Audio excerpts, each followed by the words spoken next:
That's good. 1/4 apple juice. 1/4 apple juice, the rest of it's water. It's actually pretty nice. Alright, so here we are. I gotta stay back from the microphone so I don't peek it. I have a bit of a different microphone setup today, so the audio might be a little bit strange. We'll see. Anyway, it's 44guy17G404GUY. We're back with some more Kerbal Space Program, whatever that game is called. Let's start the countdown. I do notice that background hiss.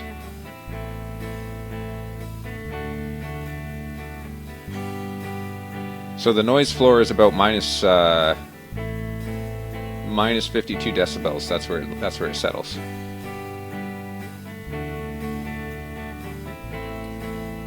I guess we'll have to see. I got the window open today too, so you might be getting a little extra noise from the outside world. We'll have to see.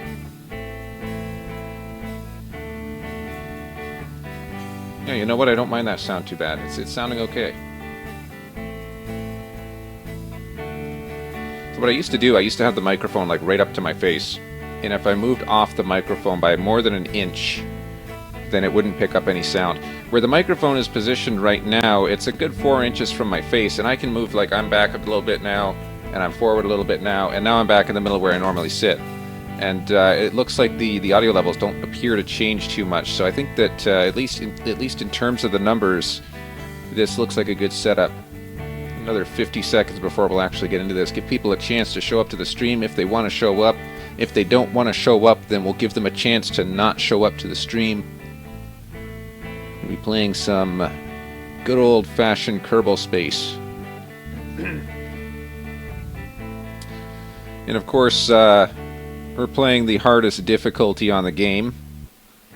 We're going to have to learn trial by fire, so to speak. We've got a little bit to start off with, though. We're not exactly in a bad location at the moment, but things were a little bit bumpy ride for the last couple of streams.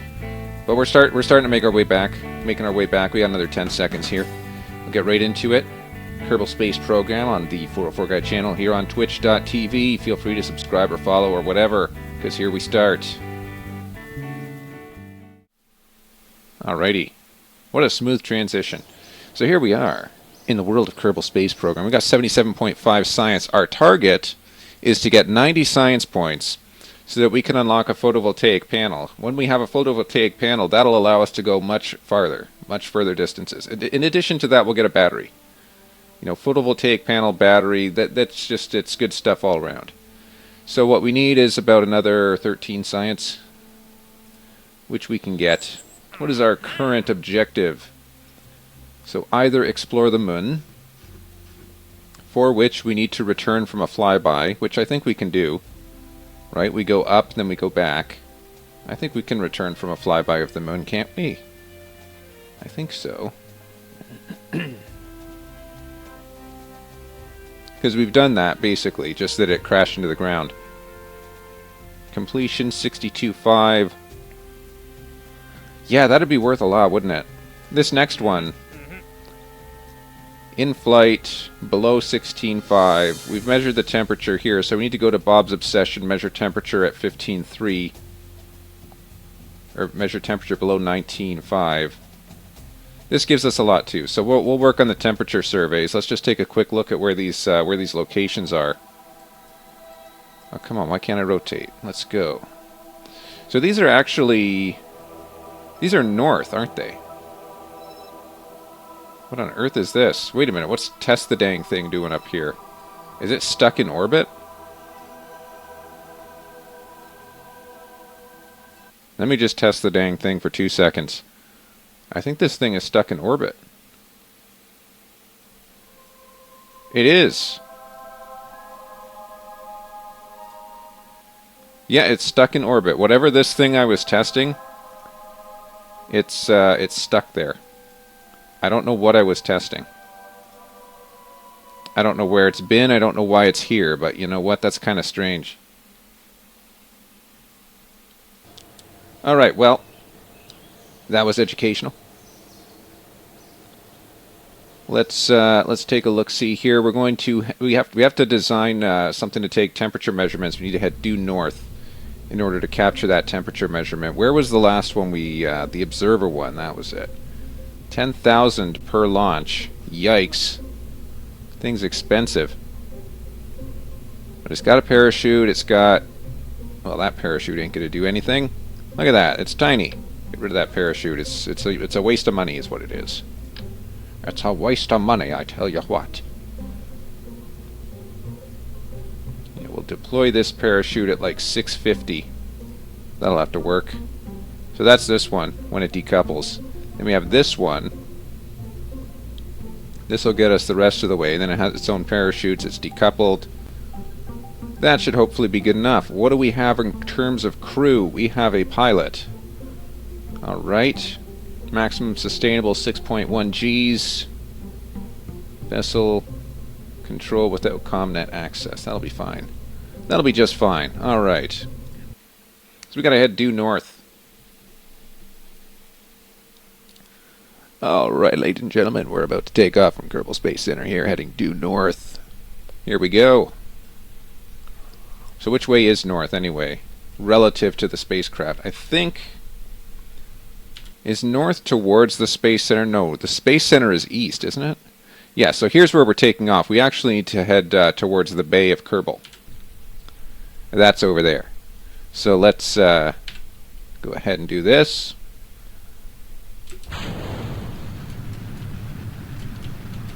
Oh boy. Okay, careful now. Careful now. Easy does. Alright, we're starting to point north. That's a good sign. So we're heading north. I don't actually know specifically where these targets are. I just know that they're approximately north. So let's go ahead and detach this.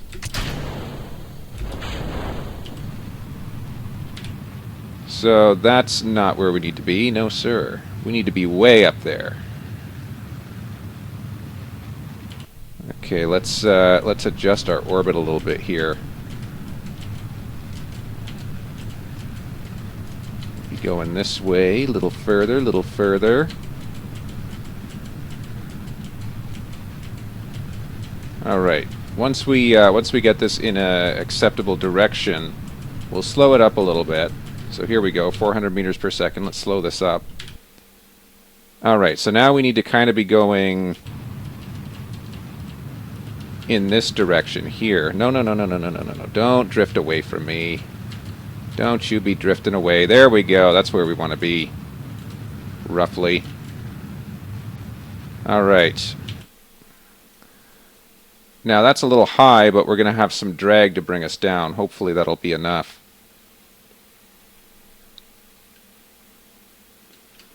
Not bad. Yeah, that'll be right into the zone, I think, right there. If it's not, I can slow us down, slow it back a little bit. Let's try and turn ourselves here. We're drifting off course very slightly.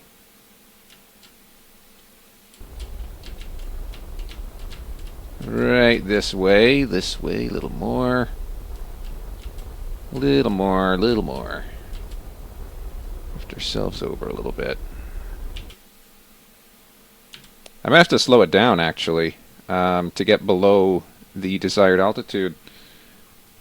What is that? We got to be below 19.5 or 18.7. Either below 19.5 or 18.7. It's hard to say which one. But we are kind of in the zone here a little bit. That's not bad. Oh, we're drifting again. Darn it! This thing drifts too much. Move this way. No, swing, I say.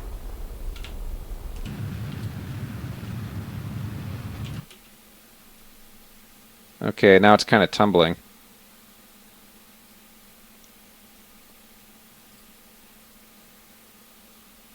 Oh no, we're way out of the zone now.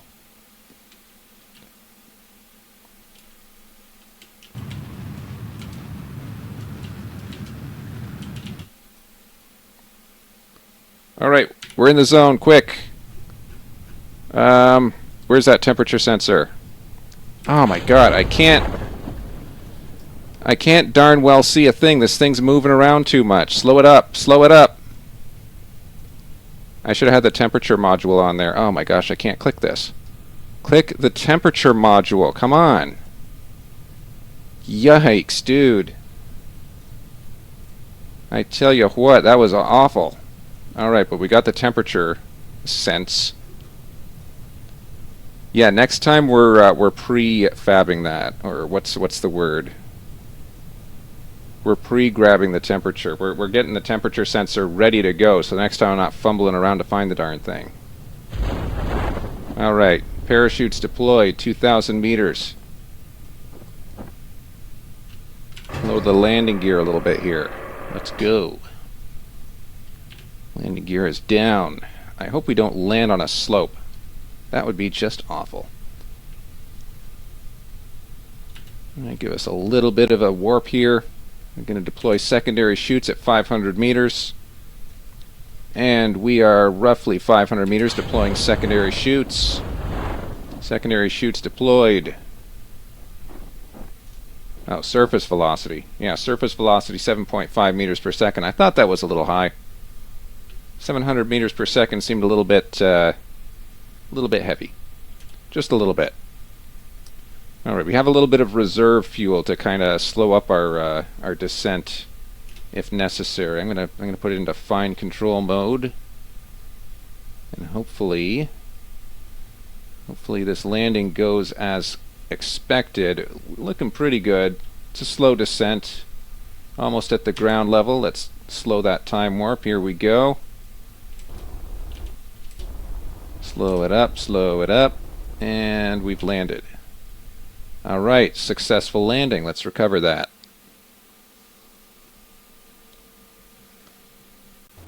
And how did it go? 2.1 science, alright, not bad. We've earned something. Recovered a vessel, flying over the highlands. Got some funds, alright, looks good. Total reputation 43. Is that this person's reputation, or is that, oh, I wonder. Where did that debris land down, by the way? It should have splashed down. Oh, man. I don't think it did. So that's another wasted command module. It should have been right there if it had landed anywhere. Alright, so the last one we need to observe is altitude 19.5 kilometers at location Bob's Obsession. So we should be able to accomplish that. That shouldn't be an issue. How's this doing? Test the dang thing. Unmanned debris. I think by definition debris has to be unmanned. Just a thought. Alright, so that wasn't too bad. We can do another one, and then we can take on another mission. Perhaps we'll wrap up that moon mission. Seems like a good idea, doesn't it? So by and large, this observer works fine. I'm going to save that. And yeah, let's go ahead and launch it again. As long as we can recover a decent amount of materials from each landing mission, we should be just fine. Can reuse it as much as we want. Alright. Ready for launch. Prepare to launch. Launching.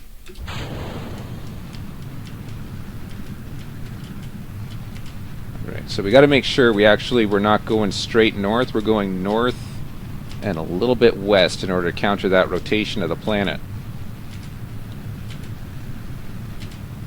So we'll counter that rotation a little bit. Excuse me. And go ahead and separate. And let's take a look at our surface vector. We're still a little bit drifty. The idea is we want to go due north, and we want to hit that target up north there. So let's see if we get there. Easy does it. Easy does it. So that one is 19.5 kilometers. That gives us a little bit of extra breathing room there in order to actually capture the required measurements. keep an eye on this thing, make sure that it's lining up properly. So far, so good. Just going to make sure that we keep it lined up there. All right, looking good in the neighborhood. So I kind of burnt it a little extra time there. But as you can see, we're slowing down quite rapidly, so that's going to be something too. The idea is we need to get below the target altitude. I think we can get below the target altitude pretty well. Our apogee is still only 31, so that's not bad. You know what, I could actually time warp this, it'd probably be fine. Oh no, we're drifting again. No, I don't want to drift in that direction. I want to drift in this direction, if anything. I gotta account for drift better than this. Kind of disappointing, really. Okay. Come on, hold it this way. Yeah, we're a little bit outside the region there. I don't know if that's gonna count against us, but I can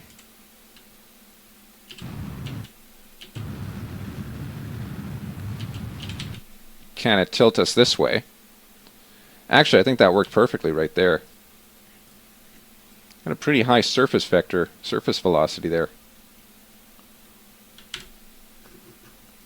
Alright, so it looks like we are going to get into the zone and we will be below the target altitude, so that should all be fine. I think so. Let's go ahead and warp this a little bit till we get nice and close. Oh, we're in a bit of a tumble.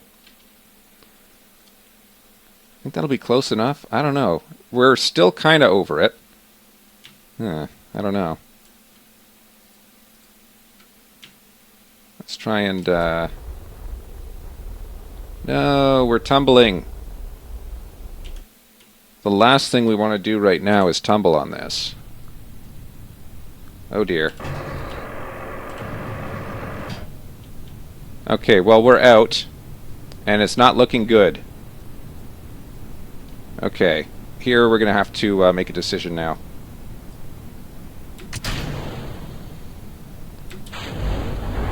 We're going to have to slow ourselves up.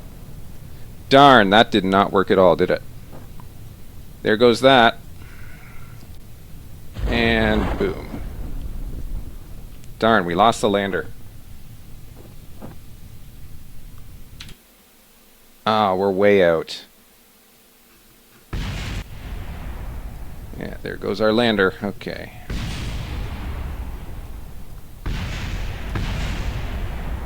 That's not what I wanted to happen. Okay.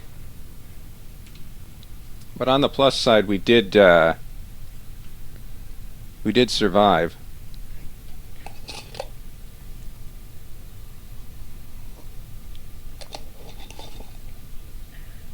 The problem with that flight is I wasn't sure that it was going to be survivable, but it turns out it is, so that's good. Come on, we need to move north and west. North and west. Let's go. Come on. Well, perhaps the next flight will be able to get that. It's a little disappointing, yes. But you know what? It would have been more disappointing if we lost our pilot, so I think that that's just fine. Speaking of just fine, we did slow down that surface vector. I gotta stop leaving this on sea level. I gotta switch it to above ground level a little bit more readily. You know what I'll do though? I'll take a quick temperature sensor measurement. We'll keep that temperature sensor data. Get a quick crew report while we're at it. Oh hey, it worked. We conducted a temperature, so I guess that counts. That's even better. Dude, that's perfect. We might have lost the lander, but we managed to recover the vessel and the pilot, and in addition to that, we were able to measure the temperature near Bob's Obsession. And the hatches are obstructed. But you know what? That worked well. I'd say that worked reasonably well. I'm happy with how that mission. We got some science out of it. Even though we did lose the lander, we were able to cover 5,000 for parts, so that's not bad. I guess a lot of the parts are in that landing module. Wow, those thermometers are expensive.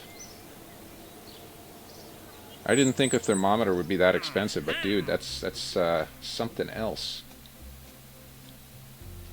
In flight over Kerbin. 38 to 42, we need to test the skipper engine. And we get a reward for it. Yeah, we can do that. Oh, this is easy. Test the Ant engine at launch site. Sure thing, why not? Quickly, let's go test the Ant engine at the launch site. How much you want to bet it works? Sciente, server 1, test 1. Where's the test one? Sciente? No, it couldn't be. Ah, there it is. Test the dang thing. There it is. Yes, we will load it, and we will remove this thing. Oh, no, we can't remove this thing. Hold on. That's not the one I wanted. Oh. Didn't mean to save. Okay, we'll just do a new ship. Hold on.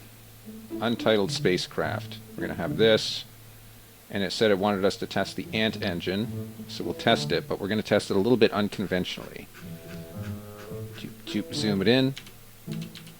Alright, there we go. How do I snap this?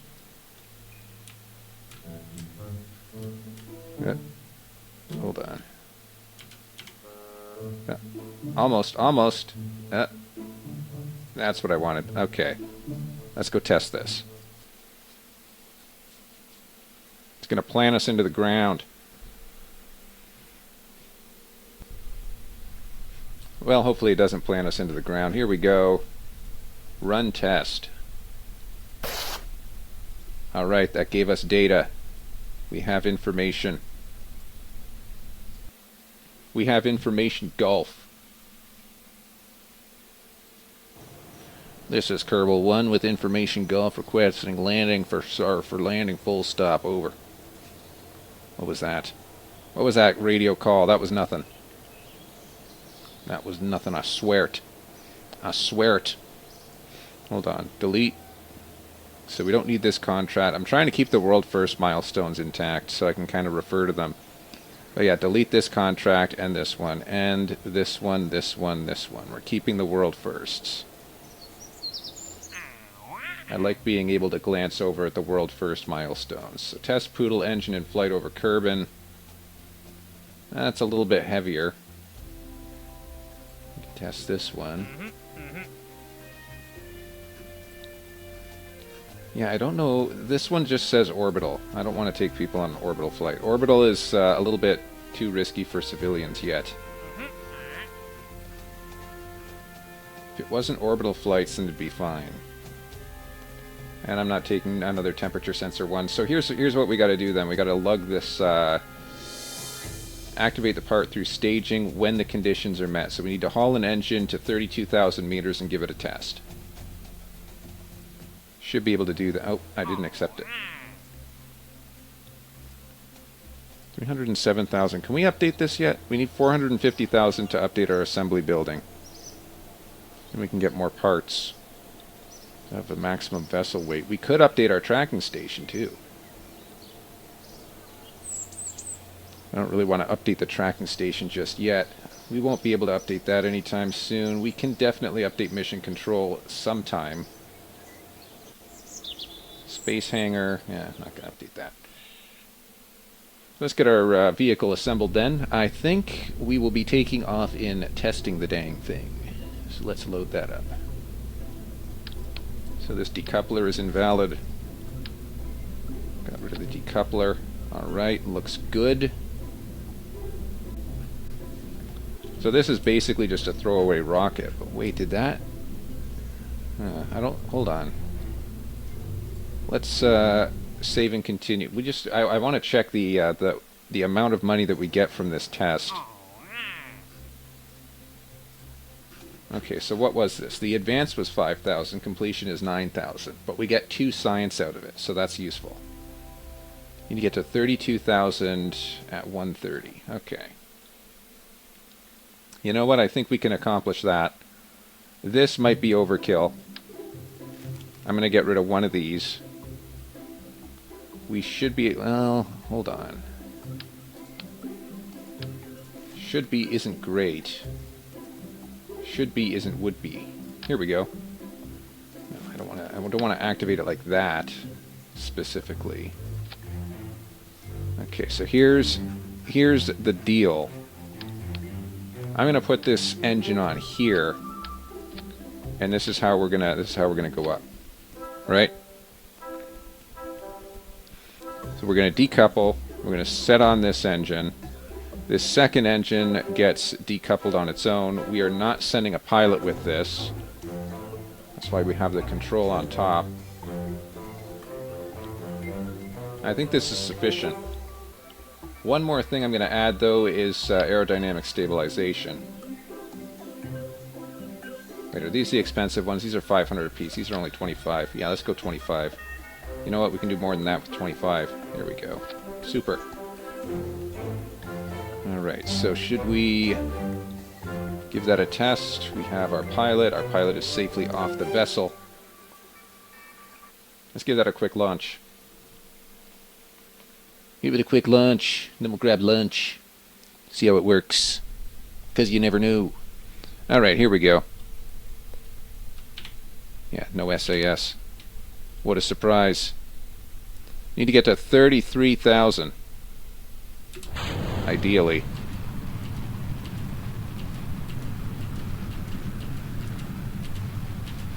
$33,000 meters. Wait a minute. We have debris. We can part of our debris survived. We can recover that. I'm going to have to recover that and see what it's worth. It might be worth something. I had no idea. Oh no, we're tipping. This rocket is top heavy. We're going to tip it over. No. Stabilize, darn you. Stabilize. No, we're going to lose it, dude.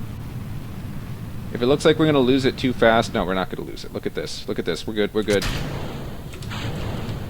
Whoa, whoa, whoa, whoa, whoa, whoa, whoa. Too far, too far, too far. No. Keep it going. Keep it going.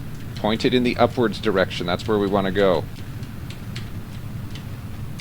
Wow. This is not easy to control. Come on. Keep pointing up. Keep pointing up. No, no, no, no, no.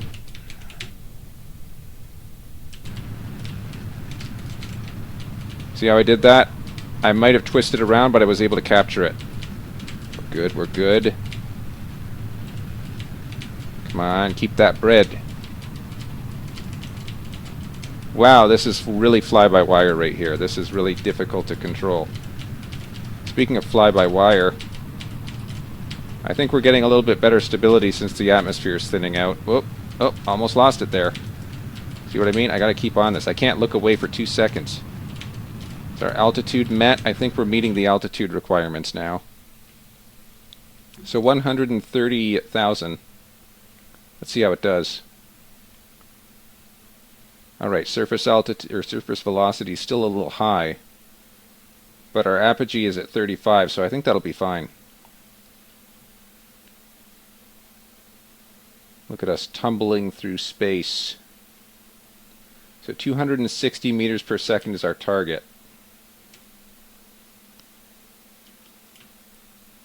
See if we can hit 260 meters per second. Come on. 260. Let's go 260. We're going to get it, it looks like. Alright, we're slowing down. We're slowing down. It's a good sign. Alright, let's activate it. Mission accomplished. Let's deactivate it again. Perfect. Alright, chances are we'll be able to recover this too, so that'll be nice. We just need to continue pointing up instead of down. Come on, point this way. Away from the surface. Away from the surface. Last thing we want to do is point into the surface, because then the surface will point into us, and we will lose control of the aircraft. Alright, we're starting to hit the thicker part of the atmosphere. I'm actually going to try and turn this broadside a little bit to try and introduce a little bit of aerodynamic drag, hopefully slow us down a little. It's not working too well. Let's go this way. Let's go this way. All about slowing down that velocity. The atmosphere should be sufficient. This is just basically a falling cylinder. You all know drag on a cylinder is pretty decent.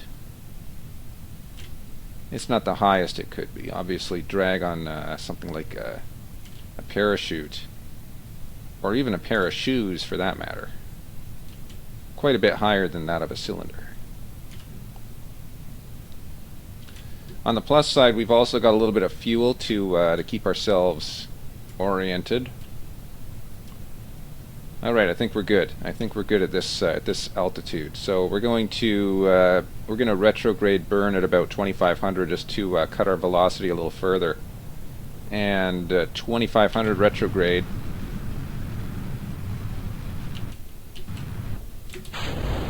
And we have deployed primary parachute.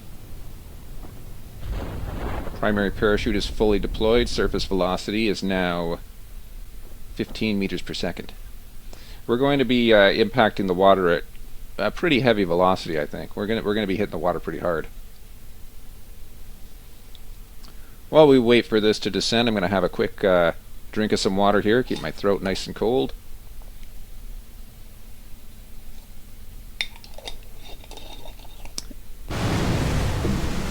Alright, we lost everything.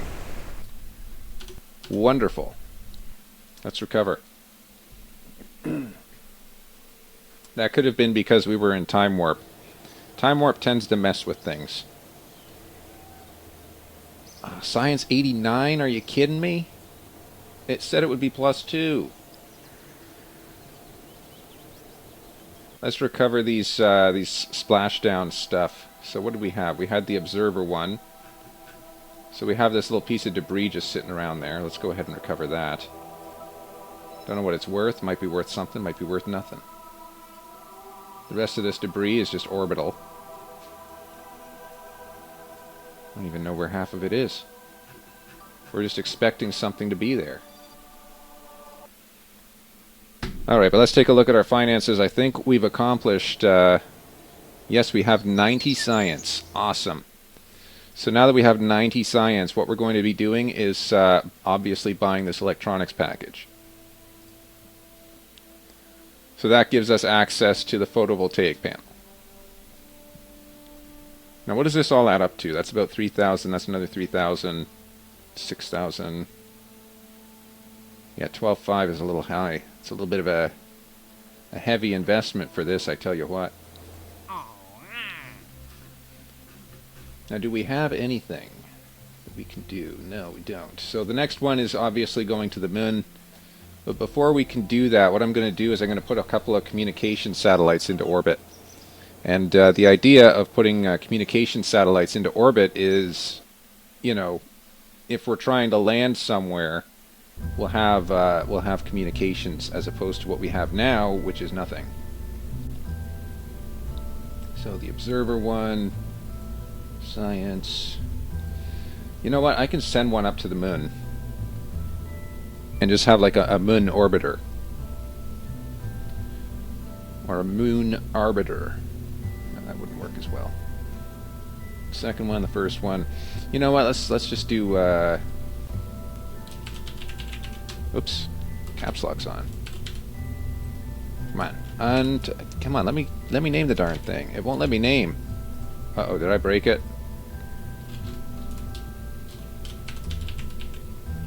Okay, this one is just called U.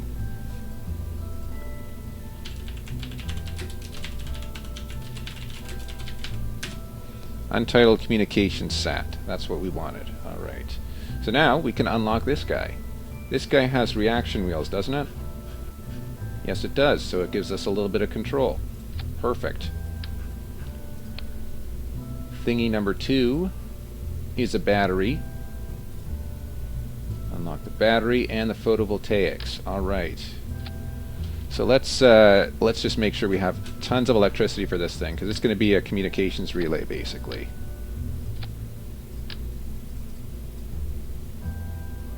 Yeah, these are some tiny photovoltaic panels here, but they'll do the trick. Right, that looks okay. And then we need some antennas. So I'm thinking this high gain antenna is going to be worth it for this. And I'm actually going to attach it in a strange way here. So we're going to do 4 of these. 4 of these angled down. We don't have any structural anything we can add to that, no. So anything we add is going to look kind of strange with this. What I'm going to do, I guess I can put these up here, can't I?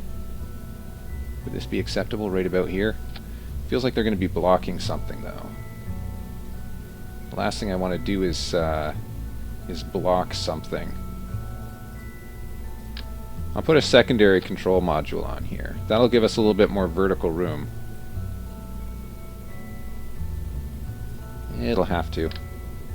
Put this guy on, and then for the engine, once we get to space, this Terrier should be more than enough to get us into location. What's our delta V going to look like? 2,000 meters per second? I think that'll work. We don't really have... Yeah, we could put the nose cone on. That might help. It could also block sunlight from reaching the photovoltaic panels. So I'm going to put on some more of these. Just down here. How many parts are we at, by the way? Part count. Ooh, 24 out of 30. That's a little heavy. I'm actually going to take these down a notch. That ought to be enough. That gets rid of 4, doesn't it? Okay, 22 out of 30. Only got rid of 2.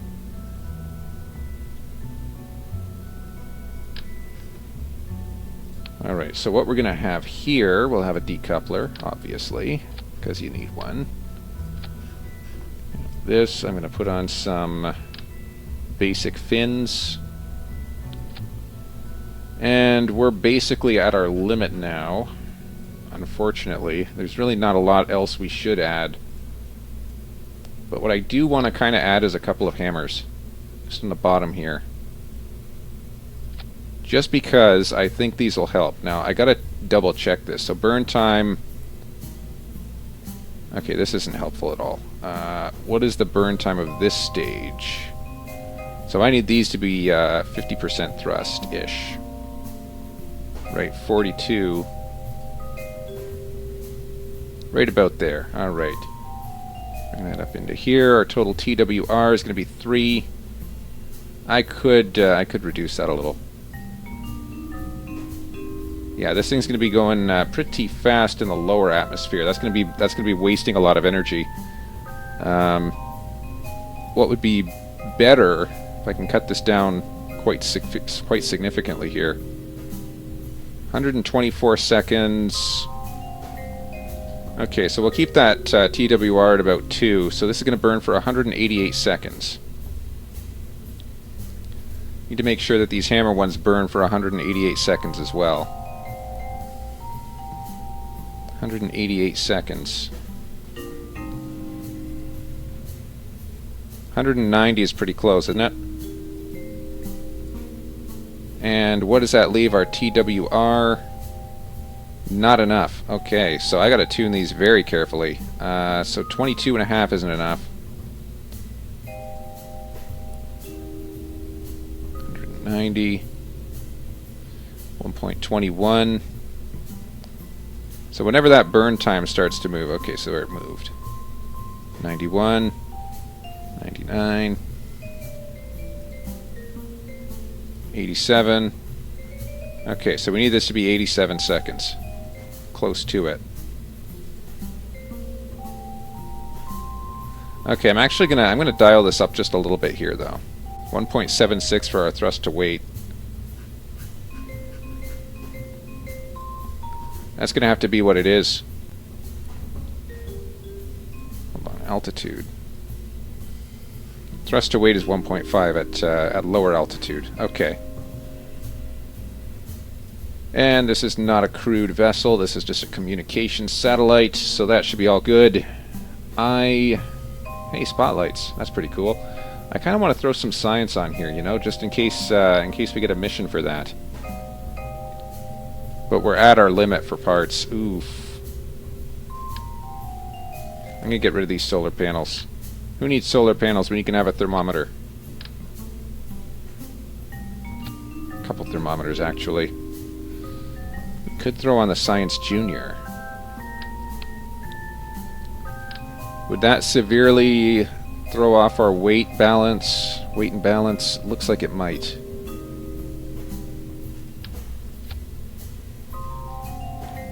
It's our TWR. Our TWR is still pretty close. We haven't actually lost a lot from that.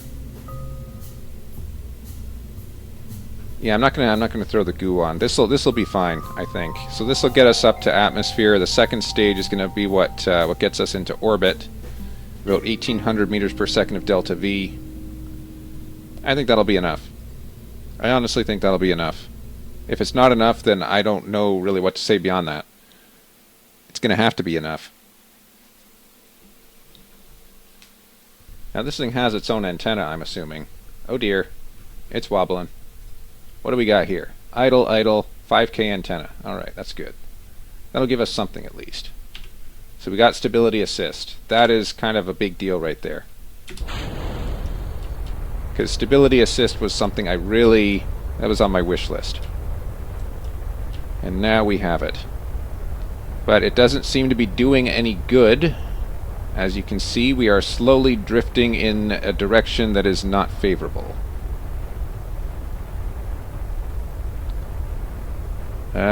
Not good at all. No sir, not gonna work. This is not gonna work. We're drifting to a heading of 270. We don't want to be pointing 270. 270 is the wrong direction. If we're heading 270, that's west. We need to be pointing 9 or 0 in order to be going. Oh, yeah, we're gonna be kind of going against the grain here. Is not ideal at all, but I guess is what it's gonna have to be. What is our targeting altitude here? Alright, our altitude does not look good. Maybe I shouldn't have blown so much money on this thing and not put a parachute on the thing, you know? Maybe that was a bad decision. Too late to go back on it, of course. Yikes. This was awful.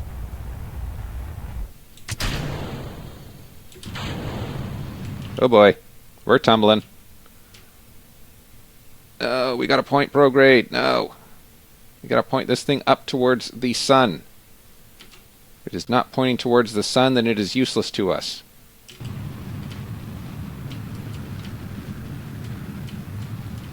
Come on, orbit.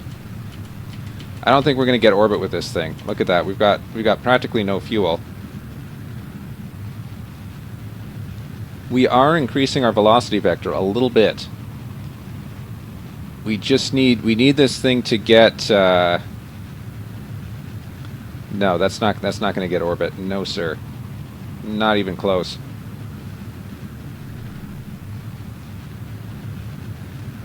That's not even close to getting us orbit. Nope. Not going to happen.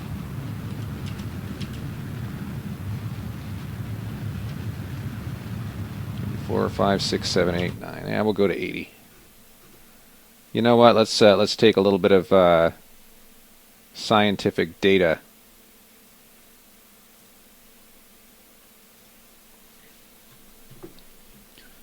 Or I guess we can capture scientific data at any point. Not necessarily useful here. We're just basically sending a remote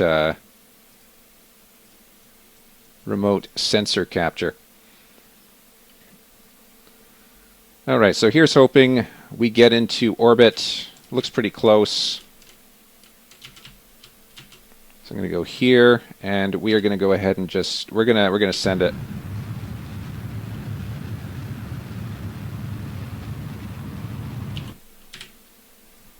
That's not close.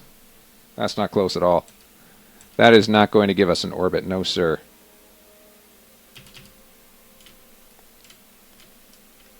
What is the orbital velocity anyway? I forgot to check that. about 2200, 2000 at that altitude. So yeah, we need to be going close to 2000. We've only got 140 of delta V. We're not going to get that anywhere. Might have been useful if we were pointing in the correct direction when we were taking off, you know, that would have helped. Extend the antenna. Can we get anything out of this? Doesn't look like we can really get much of anything out of this mission.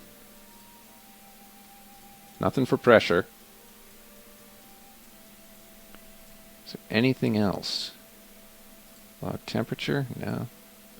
I'm going to go ahead and pin these up because I don't want to be fumbling to find them.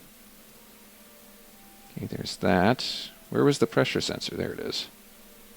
Pin the pressure sensor. We're also going to pin the Science Junior. I'm going to go ahead and extend multiple antennas.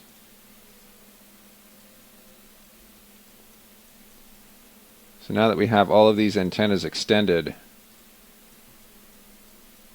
going to go ahead and hope that that's worth something. Can I quickly check this? Is this worth anything yet? No, it's not. Okay. It'll probably become worth something once we get into the atmosphere, and then we'll have to do like a quick send it, you know? Send it quick as we can. Oh no, we've got no antenna access. We're beyond the horizon. Well, that's sad. Well, I guess we're going to lose this one. Like I said, that's a little unfortunate there.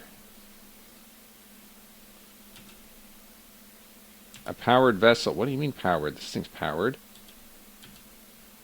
He's got all sorts of power. It has the power. The SAS is trying to keep it oriented in the wrong way. That's a problem. Yeah, I really should have put a parachute on it. But even if I put a parachute on it, it's got to be within contact range in order for the parachute to be of any use. Wow, this is surviving quite a bit better than I had expected. Now, if only I had added parachutes, wouldn't that have been a wise thing to do? Yeah, we can't log anything. We're gonna lose this little thing. It's gonna splash into the ground and it'll be goodbye again. I almost don't want to see it. You know, I almost just want to kind of go back and, what did we have? 287, so we wasted 13,000 on that. Whoops. But on the plus side, that taught us a valuable lesson. As for what that valuable lesson is, I don't quite know yet. But we will figure it out. Yeah, we got nothing. That's why we need these communication satellites, though, eh? If we had communication satellites, we'd still be able to control this thing. And that'd be good.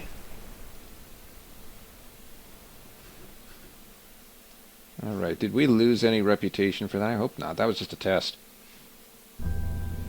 That was just a test. That didn't mean anything. No, sir, it did not. It's just an untitled communication satellite. It means nothing.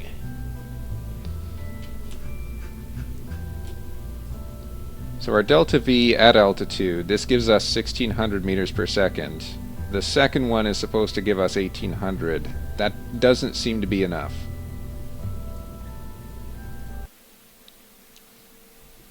So I guess the question becomes, what would be enough? Do you have anything else we can test here? Test the decoupler at launch site. That I can do. I'm going to test this decoupler. That won't recuperate everything we lost, but it'll recuperate something. Let us quickly test this. So, let's just do a new. We're testing decoupler, whatever it is. What was this? TT38K radial decoupler. There it is. Let's give it a shot. That'll recuperate a little bit of what we just lost. Certainly won't be a lot, but it'll be something. Alright, ready? So, ready to run the test. To run test, activate through staging. Whoa, dude. I think just... Whoa, look at that. Okay. Well, that was pretty cool. So you can just... Those things like fly off. They're like a little mini incendiary almost. Wow. Was not expecting that. Okay.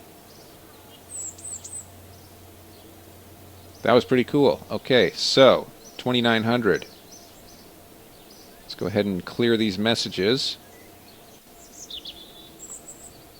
Is there anything else I can test? Test the liquid ant fuel thing. Yeah, we'll do that. You know, it's these little easy missions that we can do. As long as it's an easy little mission, ain't no problem. Where's the ant engine? There it is. Go ahead and put that on there. Oop, on there. Perfect. Then I don't know what it means by landed. But I'm going to hope that this is good enough to be land. Like, just set it on the ground and test it. Does it have to be, like, from a flight?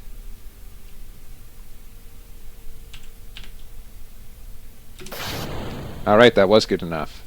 Awesome.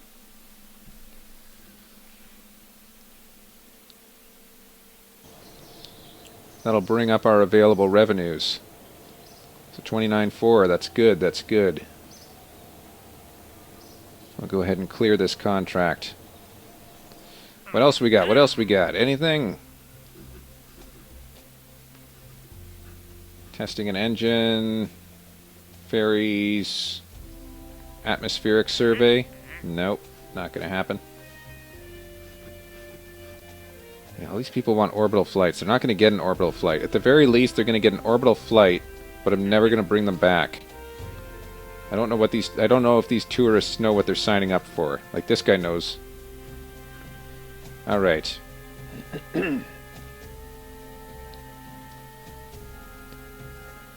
So what we can do, we can try that communications satellite again.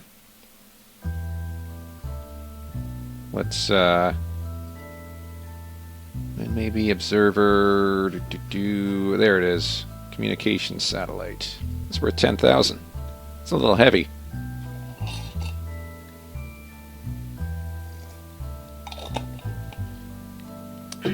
Yeah, it's a little heavy.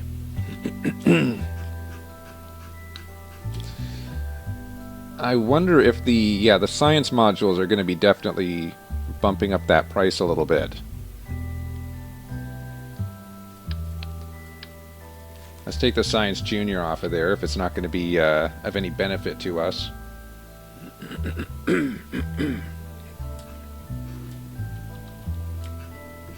Oh, come on, zoom in. I'm not trying to go up and down. I'm trying to go in. Okay, so that's 240. How much are these batteries? These are 360 a piece. And they only hold 200. This one is 100. Yeah, these batteries are a bit of a waste. By the way, how is this? 450? Okay. Get rid of these batteries.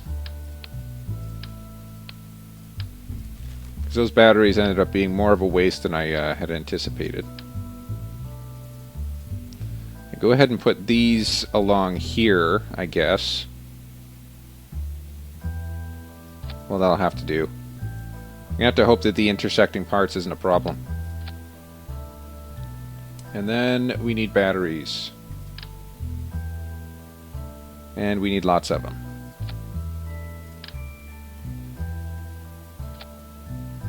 So there, that gives us some batteries. Oh, but we're over the parts count. By one, over by one. I kind of want to take this aerodynamic nose cone off. That's going to be the parts count. Now, I'm going to get rid of this pressure thing, because realistically pressure isn't a big deal. What is a big deal is that I want this thing to be recoverable if we don't make it into the into orbit. Parachutes. How does this parachute work? 264 meter per second deployment. Deployment altitude 1,000. But it costs more than this other I'll put this on then. So there we have a parachute, which should be good to go. 1.23, that's not enough. Yeah, this guy ain't gonna get us into orbit. I find that I need a TWR of about 2. Tends to be the sweet spot.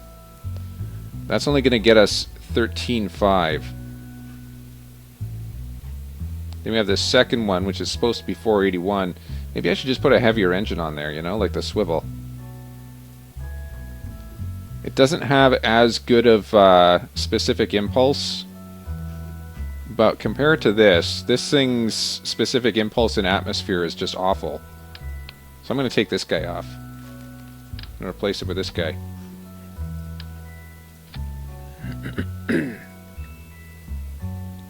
It might have a worse vacuum specific impulse, but its specific impulse in atmosphere is actually considerably better. So that's the reasoning behind that. I wonder if can I just like squeeze on an extra part?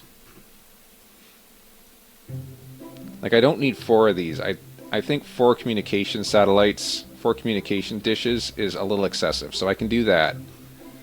And then I can just give this guy a little bit of extra fuel. And how's that for our... That's a little bit, I think, a little bit more balanced. That gives us a good communication satellite there. This one costs 7,000. 7,000 for a communication satellite. We're just going to have to hope that it works. Yeah, I don't think that those reaction wheels have a lot of control authority to them. But let's go. Need to be pointing 9 or 0 this time. No going 270 on us this time, eh? Don't want to be seeing no 270s. That's right. 9 or 0 only. Okay, this is not giving as much control authority as I was hoping it would give. As a matter of fact, this is giving terrible control authority. Can I deactivate this engine? No, I cannot. Once it's activated, it's activated. Okay. Well, that's just going to have to be what it is then.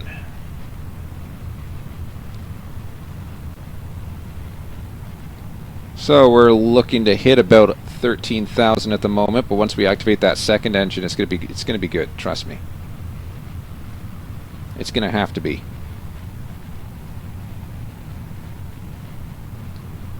All right, target altitude is 23,000. I'm going to keep this on just for the inertia.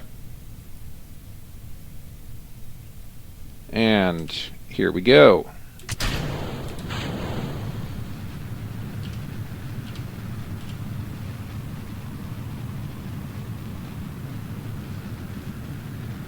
Nope, we're not going to get orbit on this one either. Look at that. There's no way.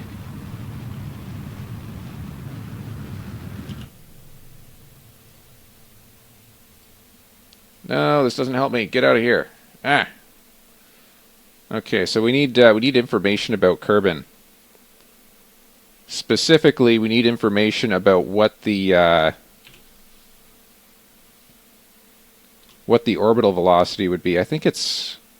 Yeah, I don't think we're going to get that orbital velocity because you look at the other orbiting stuff, right? Like this guy's 800 meters per second. That's because he's so far out, and we're slowing down because we're approaching apogee. So it's not looking good for this guy. Just saying. And not only that, he doesn't have the control authority. So that's just another problem. Another problem requiring a fix that I do not have. Let me go ahead and time warp a little bit. Yeah, we don't have anywhere near the velocity to get to where we need to go. Let's give it a shot anyway, see what we do.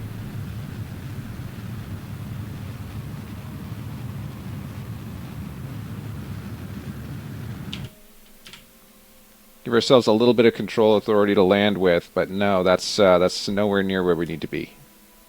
We're learning. Slowly but surely we are learning. And that's kind of the whole point of this mission. So yeah, once we're going down, that velocity vector is going to be right about there. So that's where we're going to position ourselves. How unfortunate. How unfortunate indeed. What is our temperature worth anything? No, it's not. Of course it's not. Why would it be worth anything? Let's just go ahead and warp. We didn't quite get there, but you know what? We got a little bit closer than last time. I almost wonder if we could stage up another one. We might be able to get a little further. I don't know though.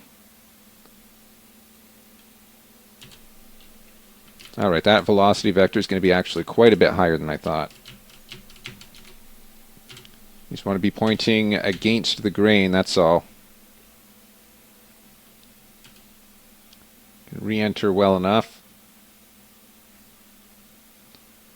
Alright, 1400 meters per second.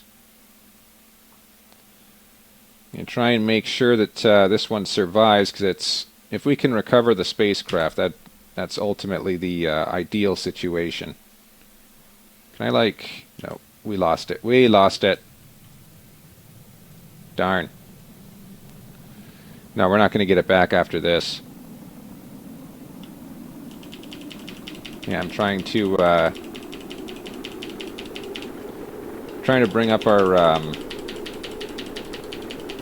throttle there. But yeah, I should have done that before we lost communications.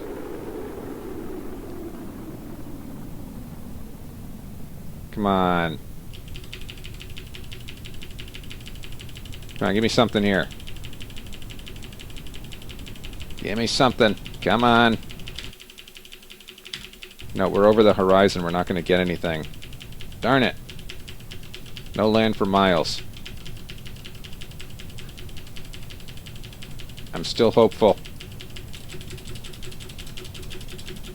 Just keep tapping those keys in case maybe just by chance it happens to wander into... no, it's not gonna. We lost another one, boys. It's another 7G. Darn it. Yeah, we lost it. It's going down. 5-star salute. Oh well. How unfortunate. Back to the Space Center. Does that affect our reputation? Like, that was just a test. We were basically planning to splash it down. I gotta hope that doesn't adversely affect reputation. Because we kind of need those rep points. Much as we can. Test the Poodle engine through staging sequencing between these altitudes. I feel like we can do that. That would recoup the cost of our communication satellite. RTE, REL-10, Poodle liquid engine at Kerbal flying between 19,000 and 26,000 meters. Speed 390 to 560. This would give us another 14K to play with. You know what? We'll give it a shot. We'll see what happens. I think I can accomplish that with the test module. So we'll just send one of those up.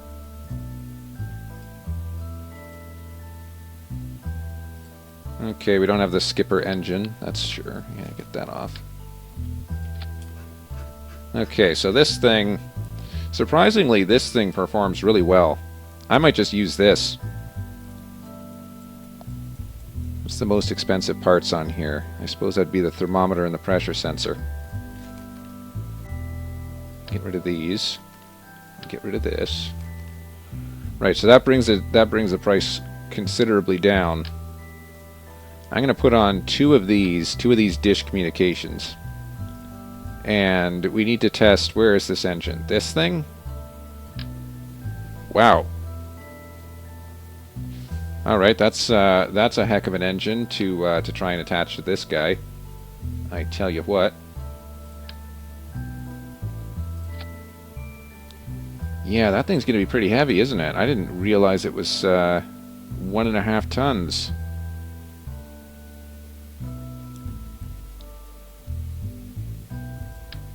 Alright, well, let's put it on here then. That'll just have to be what it is. So 1,400 and 790, that's not going to be enough. That's not going to get us into orbit. No, sir, not at all. Unless we could detach it somehow. No, we'll remove that. That's not usable.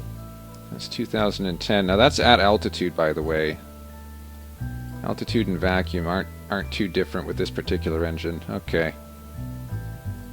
Save and continue. That didn't work as expected. You know, let's just go new. And we'll put in a controlled pod. And then we will attach this engine for no reason whatsoever. And then I guess a whole bunch of these guys. Hold on. So one of these guys. See where that gets us. 1860.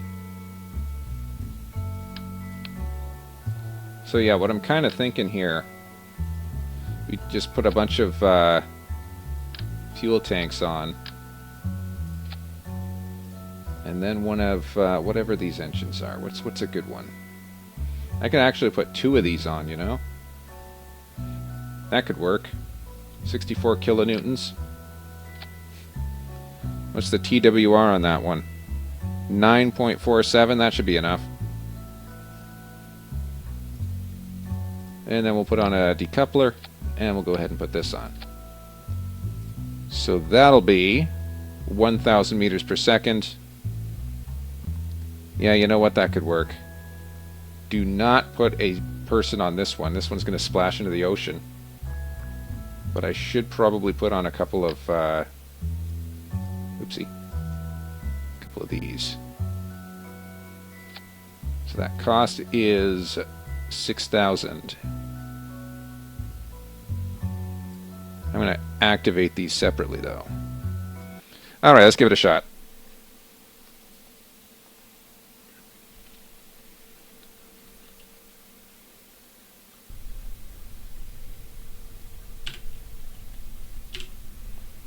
Alright, ready to go. Yeah, you get better control authority if you have this command module on. Which is just generally better. So what altitude do we need to be? We need to be between 19 and 26. I think we can accomplish that.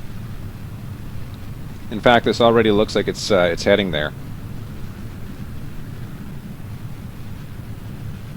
But we need to be at a high speed. Got to keep that in mind.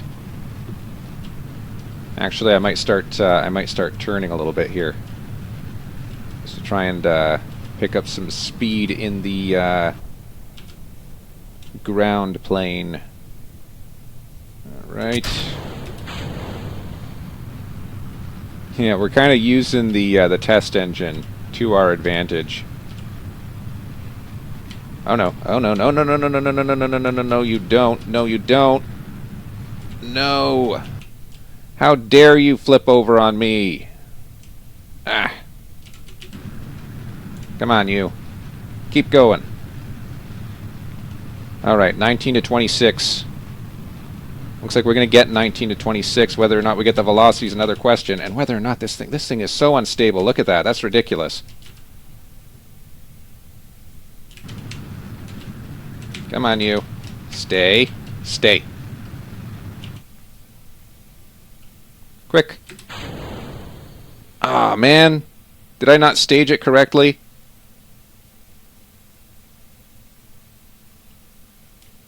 I'm gonna have to run the test again. Where are we? Come on, point in the direction that I need to be.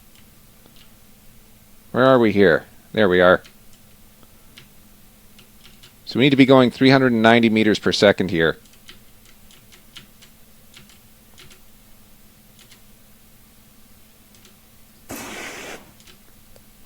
So let's try...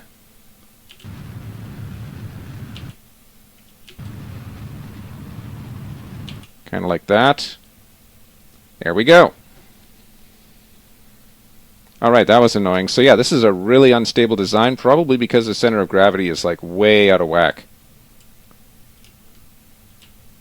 No, we're going to point away. Point away. Going to slow ourselves down and maybe try to recover this thing because it cost money. There we go. Yeah, just keep pointing against the surface there. Yeah, this thing's got some pretty mad thrust characteristics. Oh, look at that, we ran out. So what I'm going to do, I'm actually going to pre-deploy this. Hopefully. Well, I might not. Come on, hold sideways. Use that drag. Use that drag.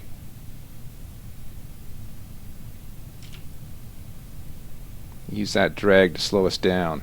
Alright, we're starting to catch some drag here. Alright, ready to deploy any second now.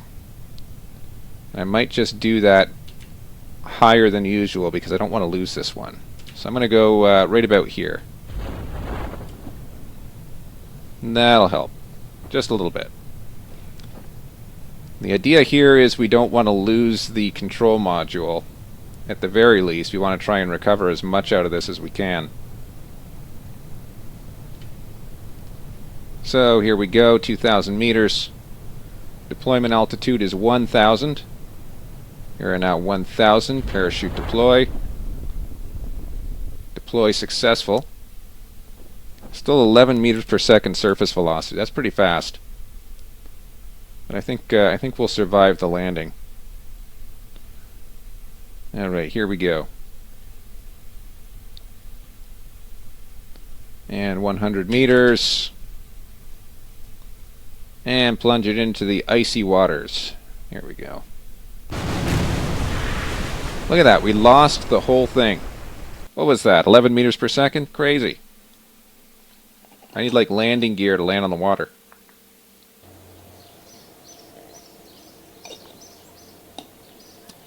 Anyway, we did recover something from that, so that was useful. Not a lot recovered in parts, but something. It's better than nothing. Anything new? No.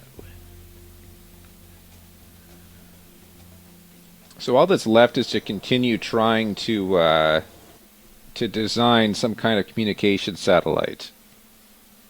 Now, one thing that would be really useful information is to know what the orbital velocity is, what we need in order to actually orbit the planet. And I don't seem to have that information anywhere available to me. Like, what is this? Sphere of influence, 83,000, yeah, whatever. Sea level gravity is approximately 1. Like, this doesn't give us, this gives us escape velocity, that's useful. But I don't want escape velocity. I want to know what the orbital velocity is going to be at altitude. We don't really have the gravitational constant to be able to calculate that, do we? Meters cubed per second squared, that could be it. Probably not. Huh. Yeah, because this guy's going at 1,900 meters per second. This guy's going at 1,900. So I'm guessing you need to be close to 2,000 meters per second to maintain stable orbit.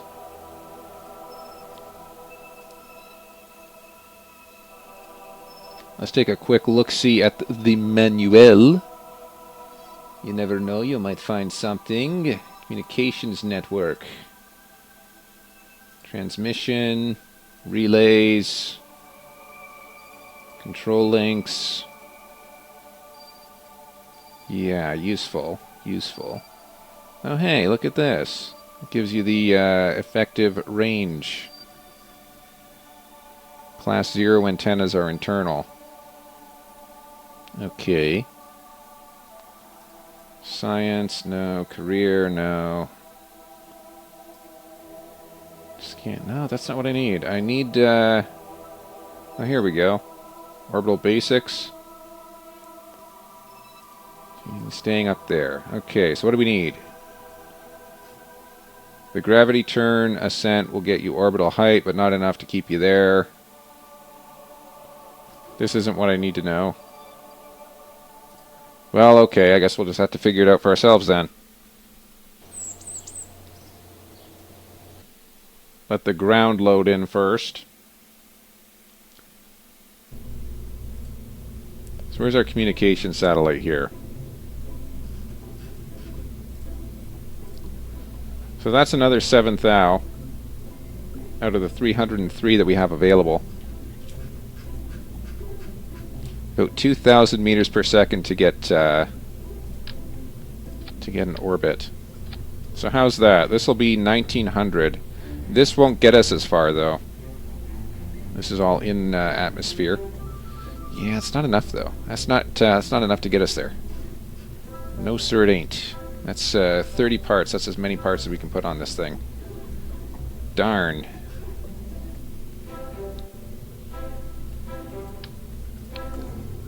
You know, I gotta wonder.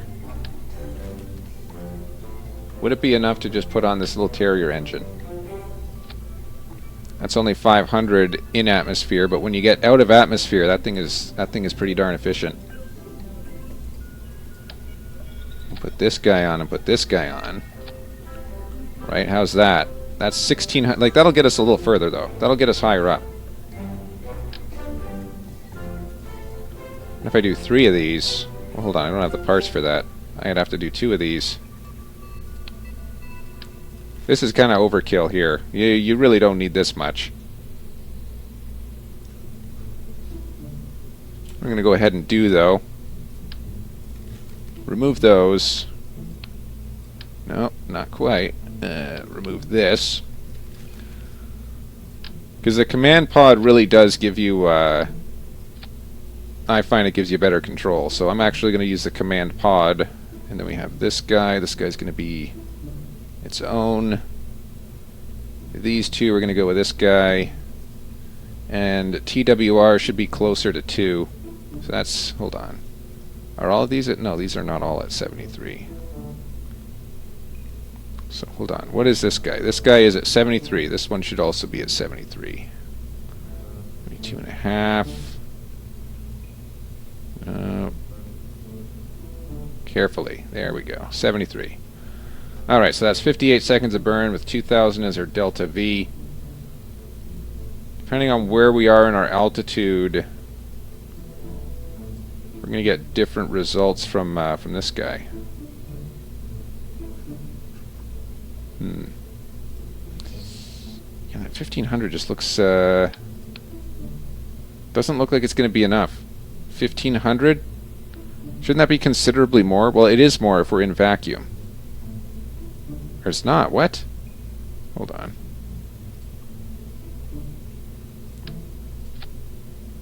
So we're not quite against our part limit. We could put more. Let's try putting some more then. More fuel. How's that for this guy? 24. This is 24. I think that's a better mix. Certainly a little bit more promising for us to be able to try and get into a stable orbit. Gives us more to work with, you know? So anything else? I mean, we're at 23. We could throw on another little tiny fuel cell. Try throwing that on. Oh dear, that's not what I wanted. There. So we're at 24 parts. We're below our mass limit. That gives us 27 for the little guy.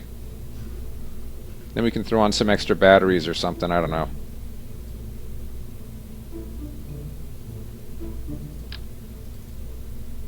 Since this is going to be a communication satellite, it would make sense to have more available for communications. How's that for parts? That's our parts limit. That's our thrust limit. Okay. No crew on board. We're good. Once again, testing an untitled communications satellite in the hopes that it works. One thing I do want to do, though, because we're going to be turning out that way towards the ocean. Kind of makes sense to do that. Alright. Let's just actually see. I didn't check how expensive that was. probably more expensive than I want it to be. A little bit. It's about 10 thou. Alright, here we go.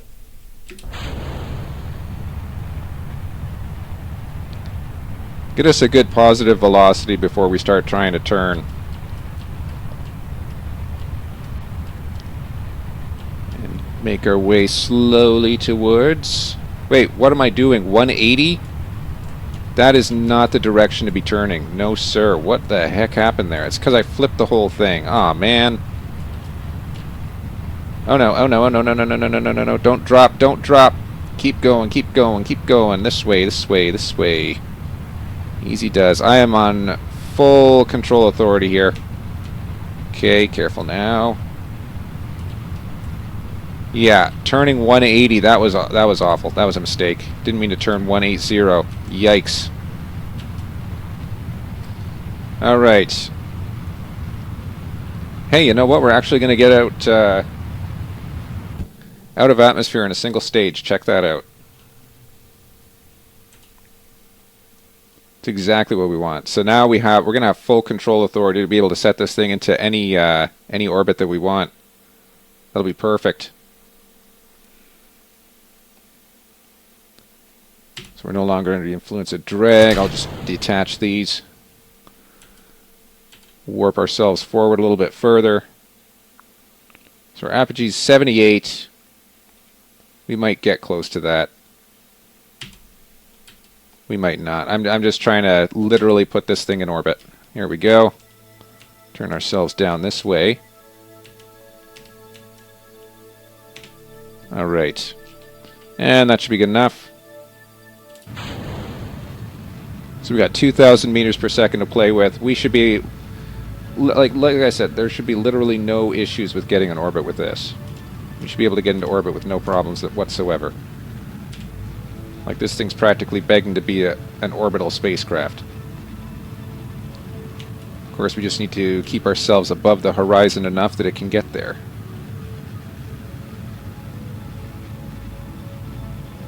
Alright, looking good. We've actually got enough acceleration. If we started to lose altitude, we could hold ourselves up. But no, this is looking good so far. This is looking pretty good.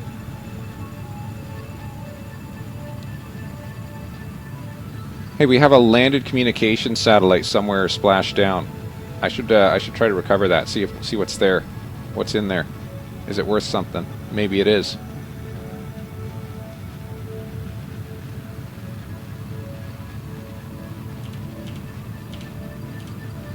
Come on, stay above the ground. See the ground down there? That's the thing you don't want to crash into. Okay, our perigee is still negative 400 kilometers, but we are bringing it up. We burned out about half of our fuel. Burning up half our fuel to get here, but we are staying afloat at least. All right, yeah, that's looking like we're going to get an orbit right there. That's perfect. That's exactly where we want it to be. Perfect. Now, I might push this out a little further. But first I want to make sure that we get a stable orbit. Just, one thing I really ought to do before we lose contact, because I can just see it happening, you know? Let's extend these antennas. Get ourselves a little bit of extra communications distance out of that. Now we just got to be careful that we don't go over the edge of the horizon here.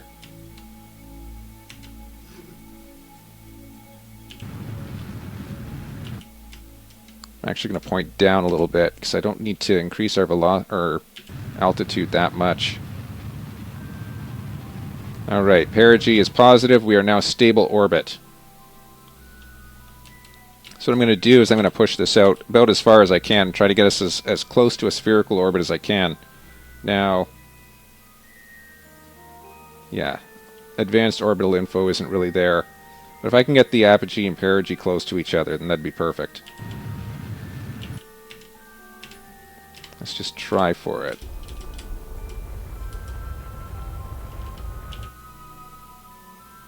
Hold on, where is our perigee? It's going to be up here, isn't it?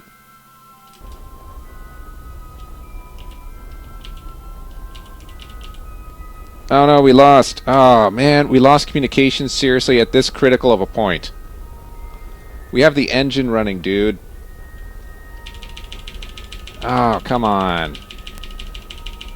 Well, at least I didn't send it. But I did kind of send it, so that's... Seriously, how is there nothing here? Like, can't we communicate through this thing? Maybe. I guess the higher the altitude, the better then. Oh, come on. This is ridiculous. We got nothing, dude. Our apogee is like 300 meters. Look at that. We're going to go way out here. This is our guy. And I can't time warp this thing because it thinks it's accelerating. It's like, dude, maybe give me a little bit of warning before you just suddenly cut out.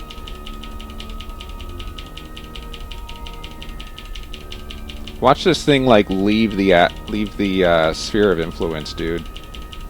That would suck. 500 kilometers out. Come on, that's ridiculous. Dude, communications. Pronto. That's why I got these dishes out here. So much for a circular orbit. My goodness. Oh, that is annoying.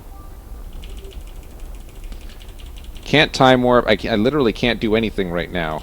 Like, thanks a lot, Kerbal Space Program. You could have told me that I was about to walk out of the sphere of communication. Like, seriously, 700 kilometers. That's ridiculous. You should be able to see something by now. Come on. I'm just hammering the X key in case you can't hear. We should literally be able to communicate with something. Like, anything. Come on. That's why I'm sending these things up here, too. But, obviously, doesn't work. Come on. Dude, this is awful. Like, at least let me warp. At the very least, the least they could do is let me warp through this garbage. You know? That'd be kind of the bare minimum, in my opinion. Oh my god. Okay, well, we don't have to worry about it crashing into the ground. At least that's something. Seriously, it had to cut out with the engine running. How about the engine shuts off when you lose communication? Wouldn't that be a nice thing to have? Wouldn't that just be like a feature that makes too much sense? I don't know. I think it's just absolutely ridiculous. The fact that we're even stuck, the engine's even stuck on. That should not be a thing. There. Oh my gosh. Yeah, 132 meters per second of control authority there. Let you guess for free whether or not I'm happy about that. Alright, here we go. We don't have a prayer at making this a circular orbit, but you know what? Maybe we'll at least be able to get something. Like, see, the higher you are, the more potential you have to be able to communicate with literally anything. So you know what? Maybe we'll get a better result at the very least. Is what I'm hoping for. 133 meters per second. We don't have a lot to go.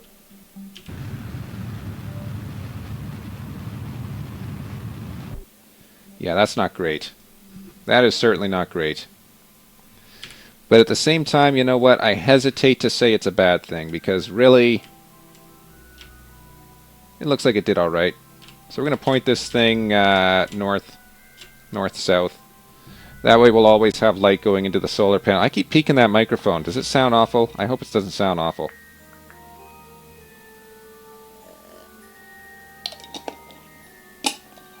You might be getting some clipping sounds. Hold on, let me just see what this sounds like. Please bring pizza pronto. Hold on, let me just see what this sounds like. Please bring pizza pronto. Yeah, that doesn't sound great. But you know what? This works. This I can live with, I guess. I'm not happy about it. So this gives us direct communication. We can transmit and receive. Now, does this give us transmit data? Require complete. Do we have KerbNet access? We do. Not very good. Configure vessel naming. Hey, you know what? That's fine.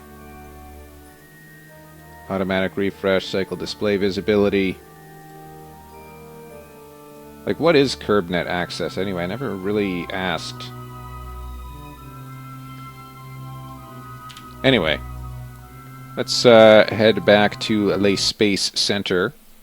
We now have a communication satellite 1 in orbit. I'll load up a couple more, in the hopes that by having a couple of extra communication satellites, it'll make things a little bit more survivable.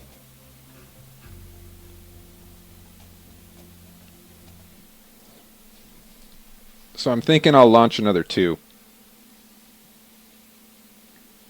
Another 2 ought to work, right? That'll at least give us good near-field communications.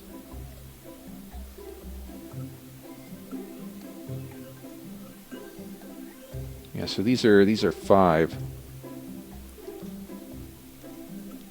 It'll work as a relay. Yeah, I think that's fine. We'll do another launch of one of these, and we are at full parts count, so there's no going back from that. So this is 8,000 apiece, but I think it's worth it. As we just demonstrated, when we lose communications, it is an awful thing.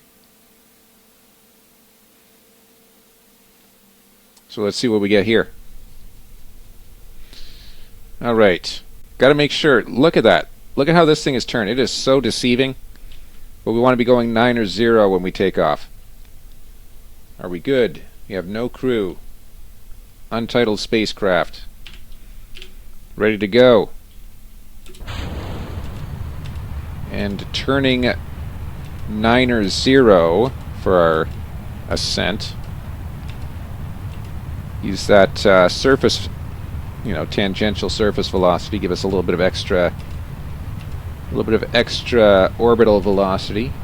Get us in the right direction.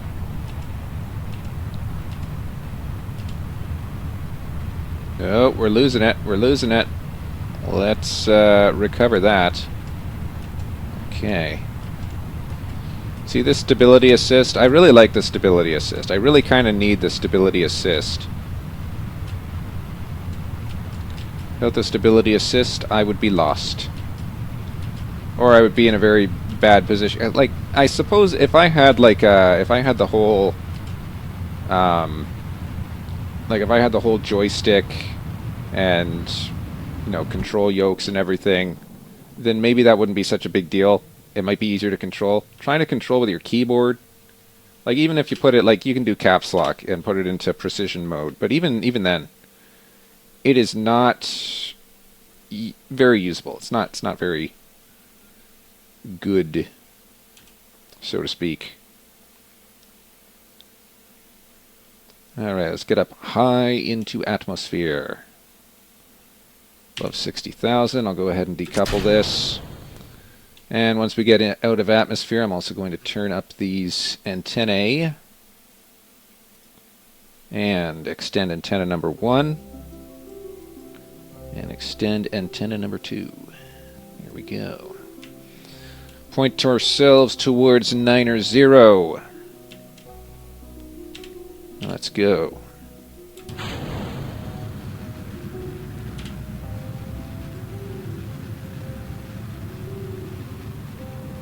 Alright. I mean, it's not a great initial ascent. Right, that initial climb that we have there does not look great. It's very low to the ground, but I think it works. Now, where's that other one we launched? It's on the other side of the planet, so we probably won't be able to make much use of it. But you know what? We might be able to make some use of it at least. If we lose, if we go incommunicado, is that the correct term? If we lose our communications window, then we can at least relay off of it and maybe get something, you know? And that alone is worthwhile. Alright, that perigee is still negative. Want to see that at least above 70k. That'll tell us we have orbit. But yeah, I guess what I need to do, I need to start keeping track of where this green line is pointed. If that green line goes over the horizon, we lose everything. So I gotta that'll be the mission, is to keep track of that little green line, make sure that it stays where it needs to be, so that we don't lose our communications window. Because that was just awful. That was so much stress that didn't need to be there. You know? Just not a nice thing at all. Losing that. We almost lost the... We could have hit an escape trajectory from Kerbin if we weren't careful. And then we would just have this random communication satellite orbiting the sun. And it's like, well, what use is it then? It's got like a weak little antenna on it. It's not going to help anyone. Certainly not orbiting the sun, that's for sure. Alright, I'm going to bring this down a little bit. 128k is not bad. Not that it's bad, it's just not good.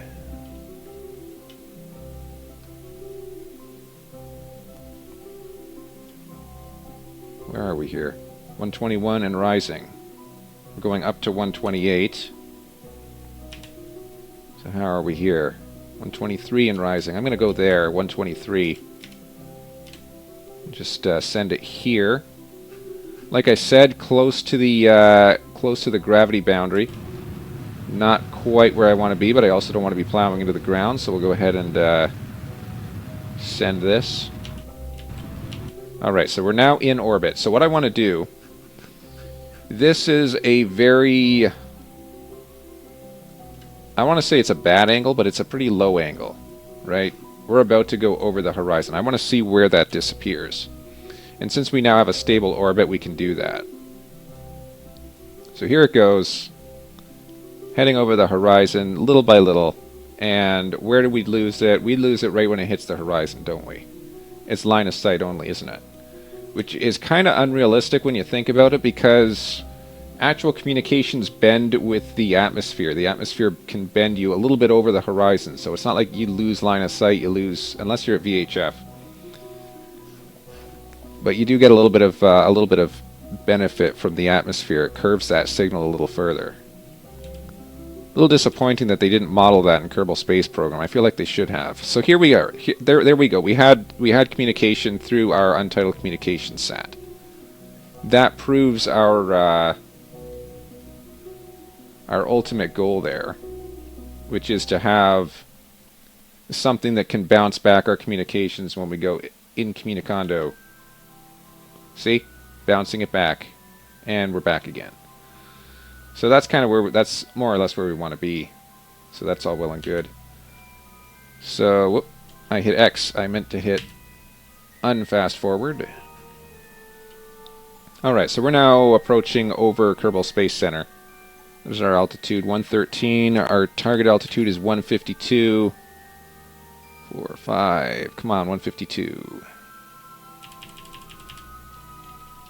So we know that it's line of sight now. That gives us a little bit of breathing room. It should be further than line of sight, though. I'm going to continue to make that argument. So 400 and something kilometers out that way. Should go any further? Let's try and even this out first. So we need to go over here. That's where our perigee is. So 482,000 kilometers. 482, let's get there. And 482, there we go. Let's send it in the other direction, see if we can circle up this elliptical orbit.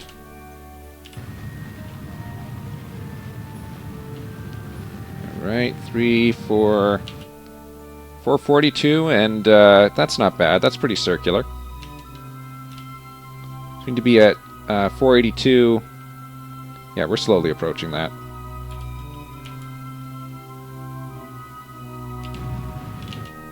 Alright, 482 and 499. That's pretty circular right there, in my opinion. Let's get to 499, and I'll lightly adjust before allowing this to just drift. So 499 it said.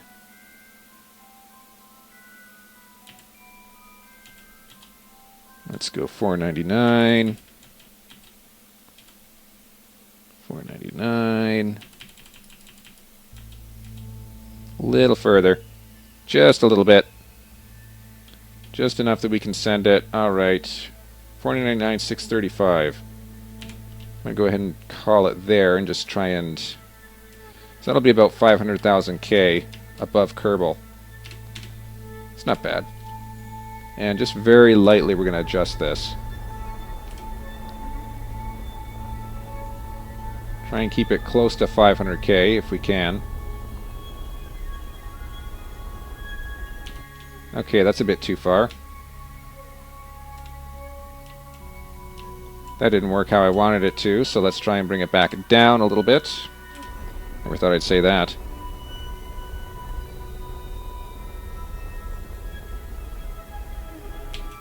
It's about 500K. 501.194. So 501.194. You should just wait until we're exactly on top of it, you know? 501.194. We're at 500.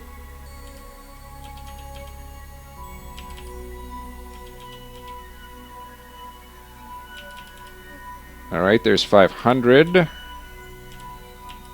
Still further away than I'd like to be.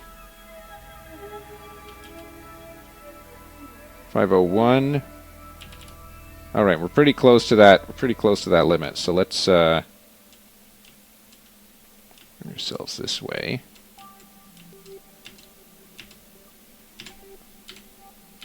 Be pointing perfectly aligned with this. So 501.194. 500 and 500. That's about as close as I think I'm going to get here. And realistically, that's good enough. Let's go ahead and point this north-south, and we now have a second communication satellite in orbit. That can act as a relay. We got plenty of batteries. Looks good. Looks good. So we got this guy, we got this guy. This guy's really kind of a mess. I don't like it. Kind of an embarrassment leaving it up there, but you know what? We'll leave it there anyway.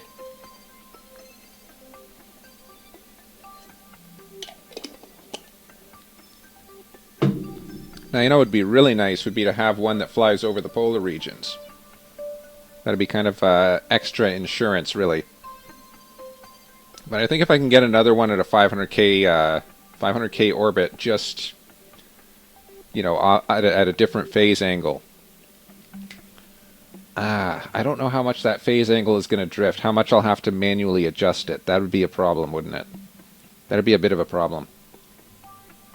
Anyway, let's return to the Space Center. So we've got 2 communication satellites to hopefully help us go avoiding loss of communications. Hopefully.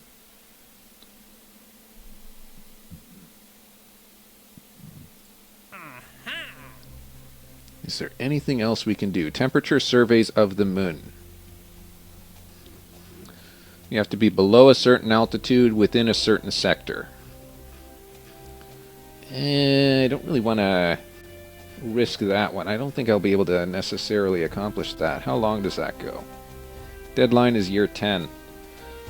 It's kind of funny because we're accomplishing all this stuff in the first year. I don't know.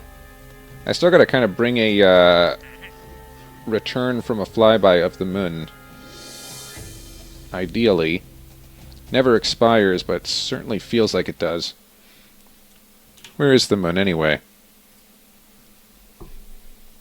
Let's just see where we're at the moment. So yeah, this gives us an idea of our communication situation. That's not bad, right? We've got some coverage. No coverage on the other side of the planet, mind you, but we've got some coverage. So the moon is way over there. We're not going to hit that immediately, but we can hit it with a with something. Hold on, let me just double check here. What is our current cash flow situation? We are currently at 286. 286,016. Let's recover that one that splashed down. Where's the one that splashed down? Because I know I saw it. I know I saw it. There it is. Why does it say it's in flight? No, it's not. It says I can recover it. 20616. What did I get from it? Did I get anything? Oh, I did get something from it. Well, check that out. I don't know what survived. The octo, the battery pack, the parachute, and an antenna. That's what survived. The antenna is worth something, though, eh? So that's something. This guy. I'm going to modify the symbol on this guy. Can I modify the symbol on this guy, or do I have to fly him to modify the symbol? Looks like I got to fly him. Because this is not a... what it says it is. This is... figure vessel naming. Yeah, this is a probe. No, relay. There it is.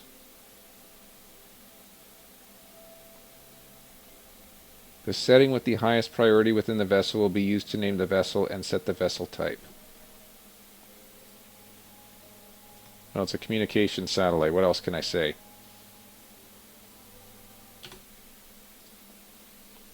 So that tells us what that thing is, hopefully. Alright, we now have a relay communications thing. So let's do this guy. We'll rename it so that it's the correct symbol.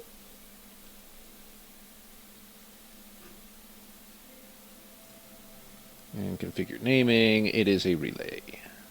There. Alright. Is there anything else that I need to rename?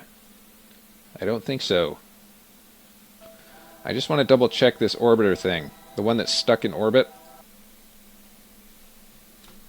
Because maybe I can rename it to something. Look at this guy. It's stuck here. Configure naming. Lander, base. It's more or less debris. Just test it. Yeah, so just random floater. That's what I'm going to call it.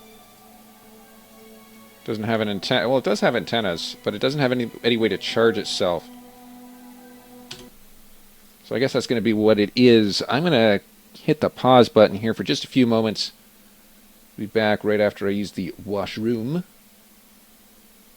and then maybe we'll take another stab at landing on the moon. What do you say?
back.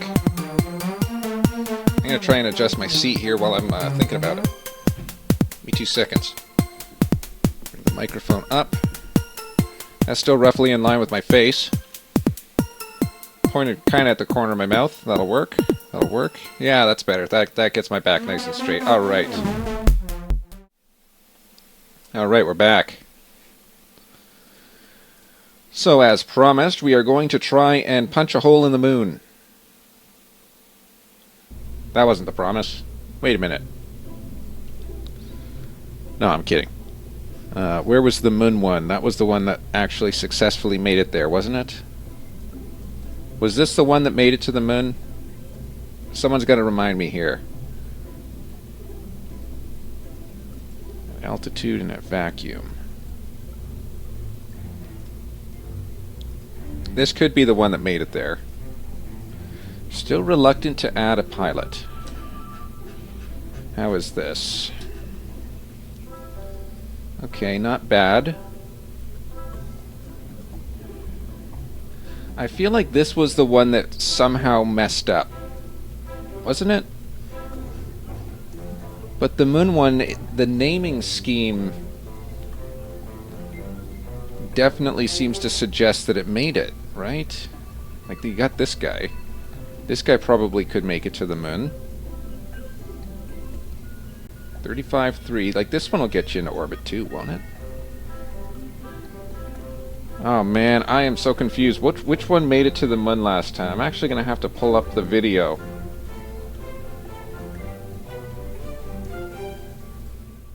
Pull up the video, we'll see.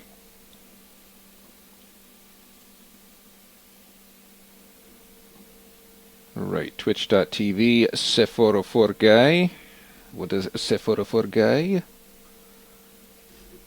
No, I don't want to watch this stream. I want to watch the last stream. I want to see which one made us to the moon.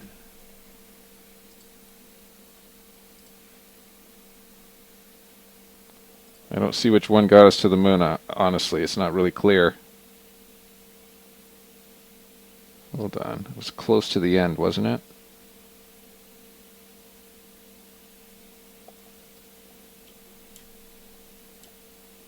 Oh man, that wasn't it either.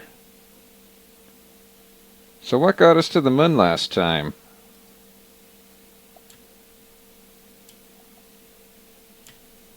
Okay, no, it's this one. Okay, hold on. I see it.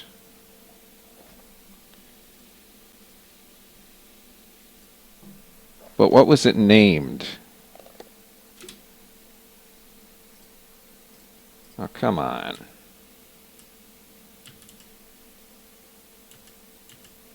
Just hover over at me. Come on, past me. Unnamed moon, that's what made it. Okay, so that's the one that made it to the moon. Okay, so now we know. Alright, so unnamed moon is the one that made it to the moon. According to last time. So this is the one we gotta send. I can send it with a crew. I'm not happy to send it with a crew, but I can send it with a crew. Oh dear.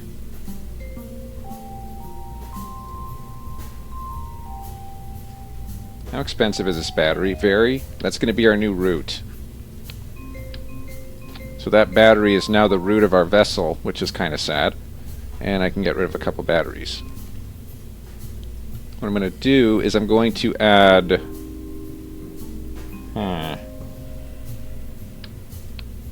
thermal shield. That'll help. That'll help us on the return.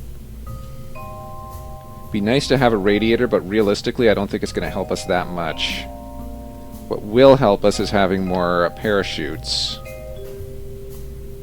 So we have a backup. And a backup of the backup.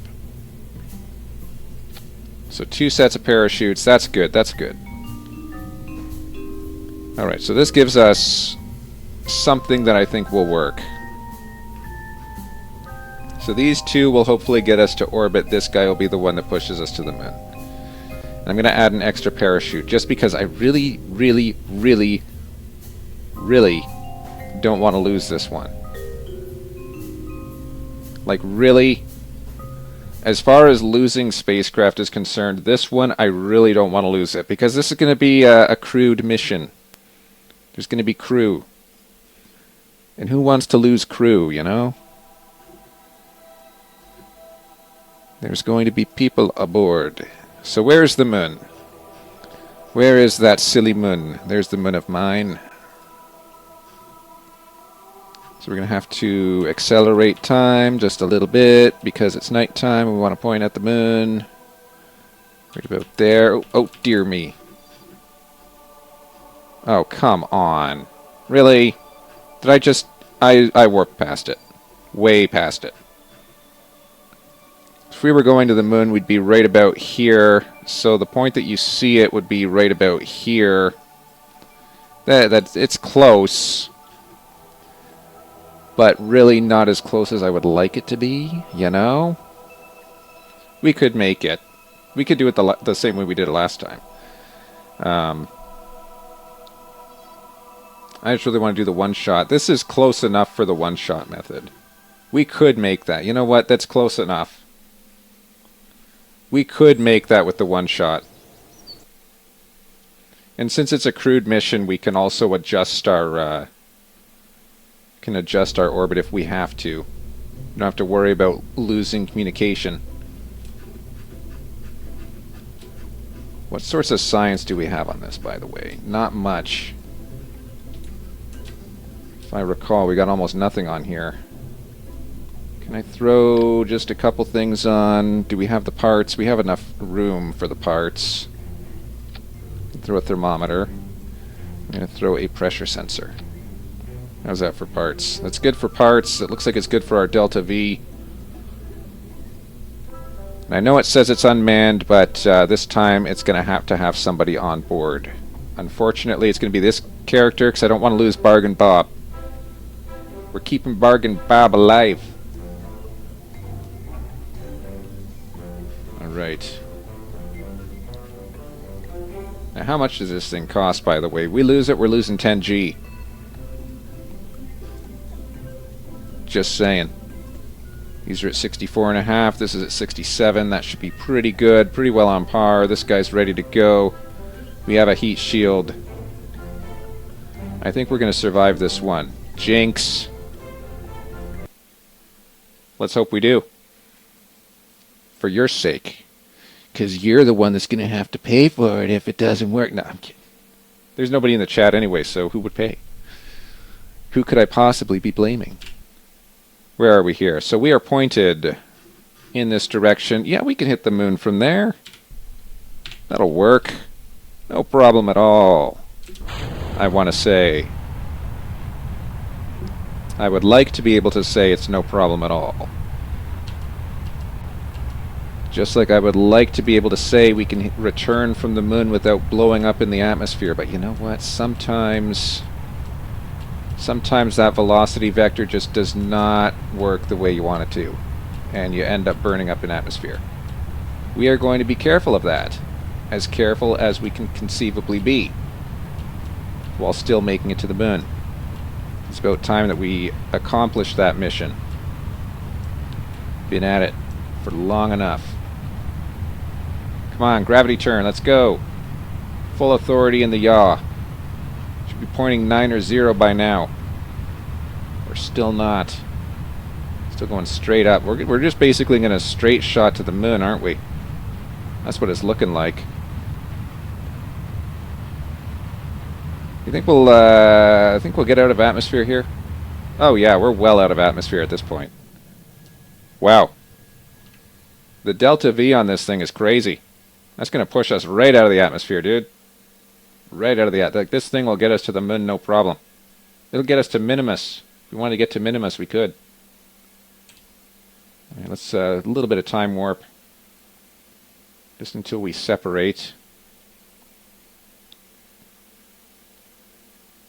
Alright. Prepare to separate. We're going to separate. Yeah, might as well separate now. Why not? Kind of wasting time otherwise. Alright. Point us in that prograde direction. Let's see where we at. Okay. Periapsis is still pretty low. We've got about 3,000 worth of delta V to play with. We're just going to keep pointing at this direction, really.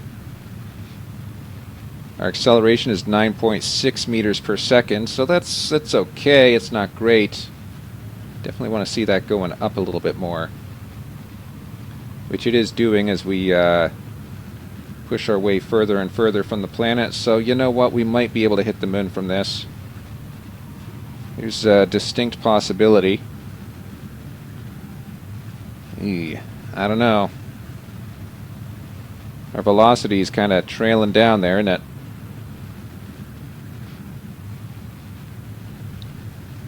Yeah, that orbital velocity needs to be quite a bit higher. The delta V that we're quoting here, look at that. So we're just past 24, and we're now passing 23. It's because we're losing some to gravity, so that was about half. So divide this by 2, we're going to be at about 1,800 meters per second, following the logic that I've just worked out in my head. Of course, that's a big if it works out. Max acceleration 12 meters per second. Not quite what I was hoping. Gotta keep an eye on that fuel gauge, make sure we don't run out. And we're getting close. Getting pretty close, as they say. Of course, another thing we don't want to do is leave a pilot stranded orbiting the moon, unable to return. That would be kind of bad. Alright, 1,600 meters per second. This is the go, no-go point. I think we're going to go.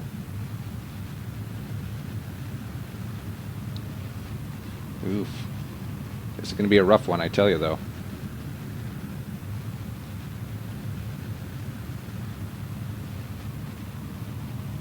This is going to be a rough one. Actually going to turn us a little bit over this way. Come on, we need to be pointing up. Go up.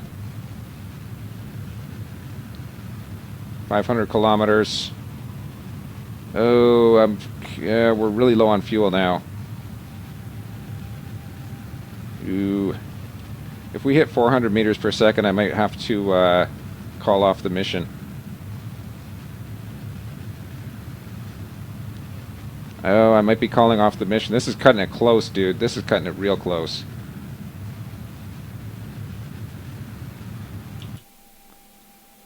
Oh, that's cutting it pretty close, dude. That's closer than I want to cut this. Maybe I should get a stable orbit before aiming for the moon.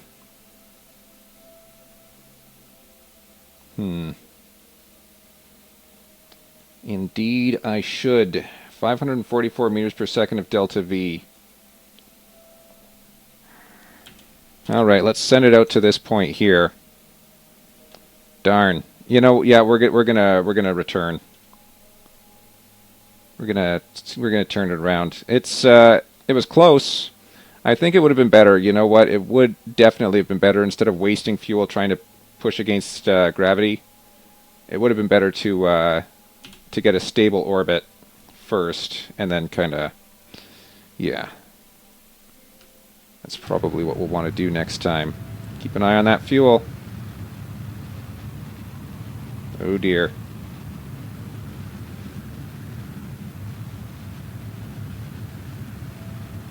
Looks like we're going to burn up in the atmosphere there, Bill. Okay, minus 100. Let's get that positive at the very least. Oh my gosh. Look at that.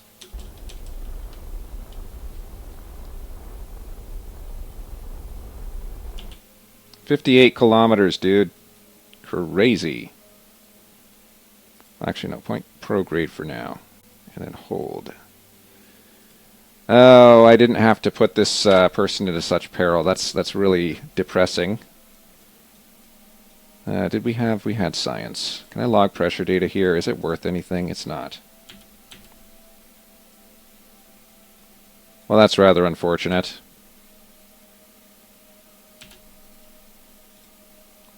How about now? Still unfortunate.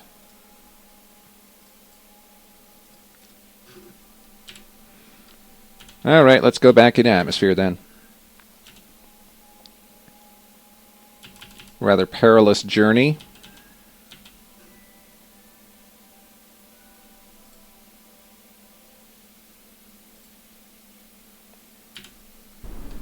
Retrograde to surface. I'm going to dip down to 28 kilometers, 58 kilometers, sorry.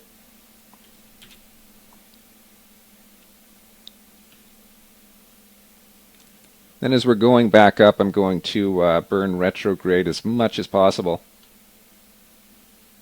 so that hopefully we don't end up losing another pilot, because I really hate it when we do that. It really is quite depressing. Alright, 58. And that's, I think, the bottom. 58.2 and retrograde burn. And that's it. That's all we got.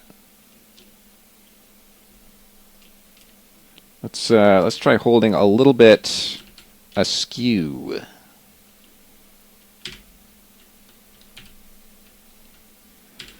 And now we just got to wait until we burn back into atmosphere. It's going to take a while.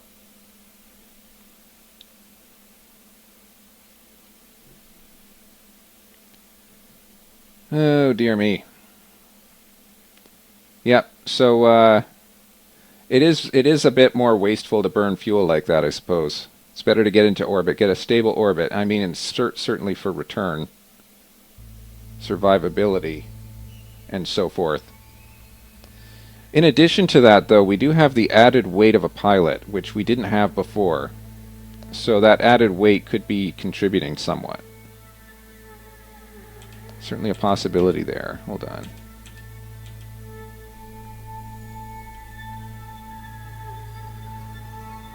Certainly a possibility. Like, I could get rid of these these batteries. We don't need the batteries, definitely, because that's what we have the pilot for. Sort of. Well, yeah, you know what? Actually, not really. I see the point of the batteries still. Alright, let's go back into atmosphere. 100, and we're back into gravity.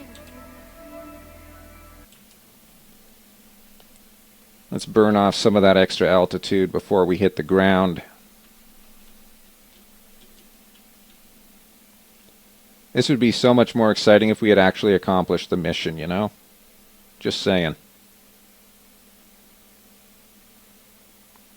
Just a-saying. That's all I have to say, you know? 'Cause what else am I gonna say? Sorry, we didn't accomplish the mission here.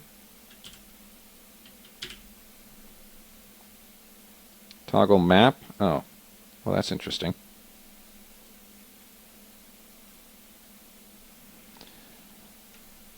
Alright, let's go. 57,000 this time.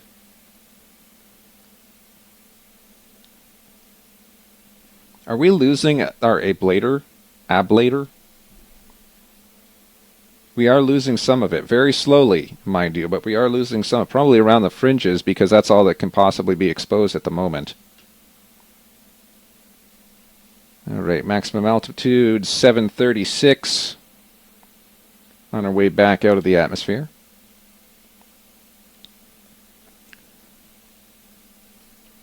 Yeah, I don't really like this method of re-entering the atmosphere. It would be nicer if we could increase drag a little bit more. Get a better system. Alright, we are now exiting the atmosphere once again. I'm only going to try the moonshot once more. Once more this stream, I suppose. The next stream we'll maybe go crazy with it until we get there. All right, back above ground. 662 this time. We're a little closer in.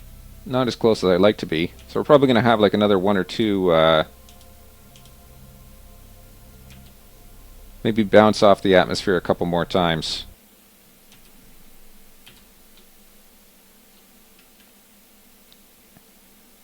Let's just see if we bounce off this time again. We're going down to 57 kilometers, so that could be a good thing, potentially.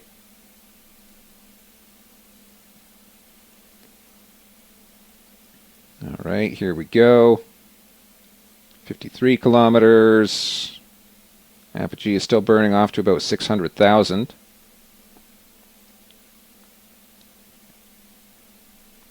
.57. This would probably be a little bit faster, actually, if I just jettison the excess weight, because that's more to slow down, isn't it? We'll jettison it on the next approach. Actually, we could jettison it right now, and then it'd be further away from us by the next approach. Let's jettison it now then, because it's kind of dead weight at this point.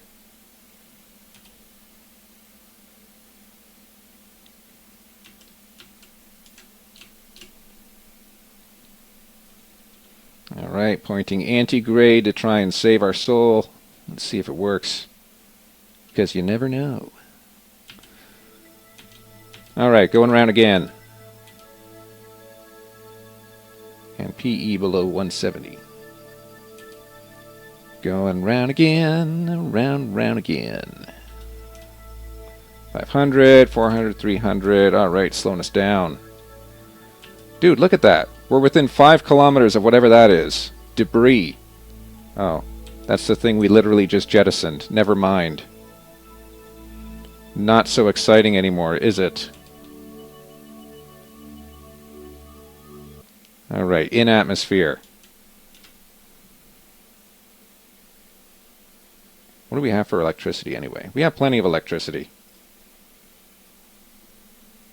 More than enough. Matter of fact, we've got probably too much electricity.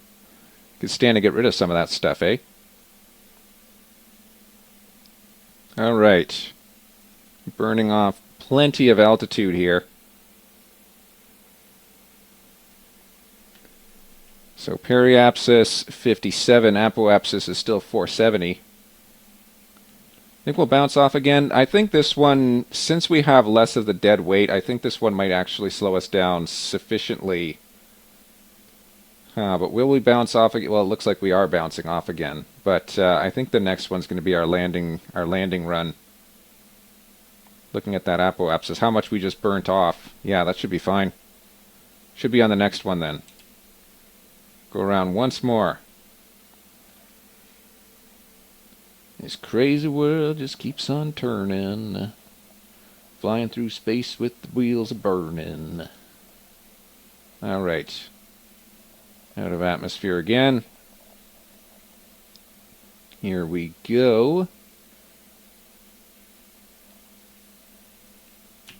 And let's go. Come on, send it.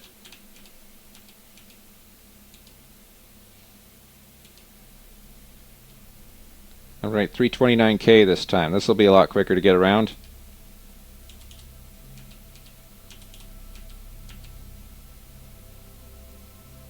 And we're back in atmosphere. Back in action. Already burning off the periapsis. Burning off our apoapsis at a pretty slow rate. Place your bets onto whether or not this thing's going to bounce off the atmosphere again. I don't think it will. I think this is going to be our landing run. I have pretty high hopes this is going to be our landing run right here. All right, 300 kilometers. Perigee is 56 kilometers. That's pretty low. I think that's going to be punching the atmosphere enough that it burns off the rest of our apoapsis. You can see her slowly ticking down. Burning off the rest of that ablator. Alright, periapsis 55 kilometers. We've just hit it. Apoapsis is 230 kilometers still. Oof. You think it'll burn itself down to 70? We're going up. The question is the drag going to be enough to overcome that in such a short period? I don't think it will, but we're certainly close. Certainly close. I'm going to grab myself another drink of water here, because I've been talking too much.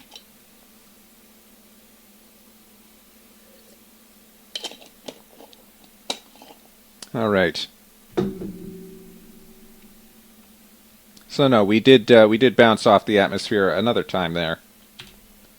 This is good practice for when we return to the moon, from the moon. If we happen to return from the moon successfully, this is how we're going to burn off our altitude. There's multiple runs, multiple slow, controlled runs, so that we don't end up burning up our pilot. That's kind of the ideal way to do that. Oh wow, we're really close though. Really close. 134. That was almost it. I'd say that was almost re-entry there. This one is definitely re-entry. There's not a doubt in my mind. Like I'll place $100 down right now. This is re-entry.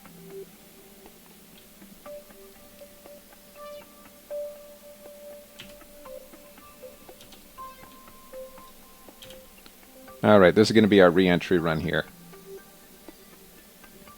Place your bets on whether or not the pilot survives. Hoping so. Fingers crossed we built this thing with enough parachutes.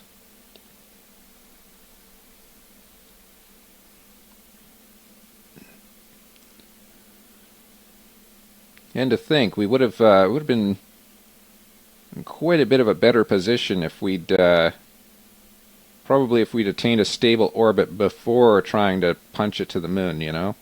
Just a thought. A thought occurs. It would also be a considerably better case if we'd completed more of a gravity turn before. I guess I was kind of hesitant on the gravity turn there because I didn't really want to. I was hoping to punch it to the moon, you know? That's just how it went. And then as you can see, we never made it there, so that just goes to show you how well that was planned out. Definitely make it on the next run, though. Definitely on the next run. And definitely with this pilot, because I don't want to lose this pilot. It's been with us for like, what, 3 or 4 different streams now? All the other ones are dead except for Bob. Except for Bargain Bob, and that's because I'm not going to send Bargain Bob on another mission. I'm going to lose him. He's got some bad luck brewing his way, you know? Alright, this looks like it's going to be our landing run. Apogee is now below atmosphere. We are now on a collision target with the ground, which is a good sign. Of course, the ground that we're landing on is actually Kerbal Space Center. You think we're going to land at Kerbal Space Center? I doubt it. We're going to burn off too much. We're going to burn off too much velocity before we get there, but that would be pretty cool, wouldn't it? Yeah, we might. You know, you never know. I suppose you could do the calculations, then you would definitely know. But in this case, we haven't done any of the calculations. We don't know that we're going to land at Kerbal Space Center. I think we're just going to land in the water. I'm thinking water landing. Of course, just to be sure. Keep ourselves a nice ground altimeter going there. All right. Altitude 48 above ground. Velocity 2,000 meters per second. Slowly burning it off. We're burning it off at as shallow of an angle as we possibly could. Like, I don't think you could re-enter at a more shallow angle than this. I mean, we bounced off of the atmosphere like 4 times, so I think this is ultimately the most, the safest, most guaranteed way, I guess, to re-enter. Surface velocity is still above 2,000 meters per second. We are currently at 43,000 above ground level. How does that relate to sea level? Sea level is 44. So ground level, I'm hoping, is always less than sea level, but I don't know that that's the case. All Alright, we're at 42,000. Surface velocity is now below 2,000 meters per second.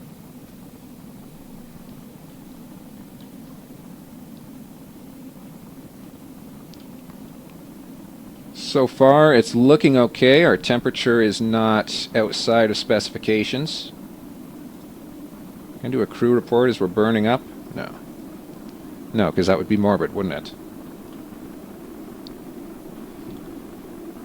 Check our staging here real quick. It's the small ones followed by the large ones. Good. Surface velocity 1850 meters per second. Altitude 37,000 above ground.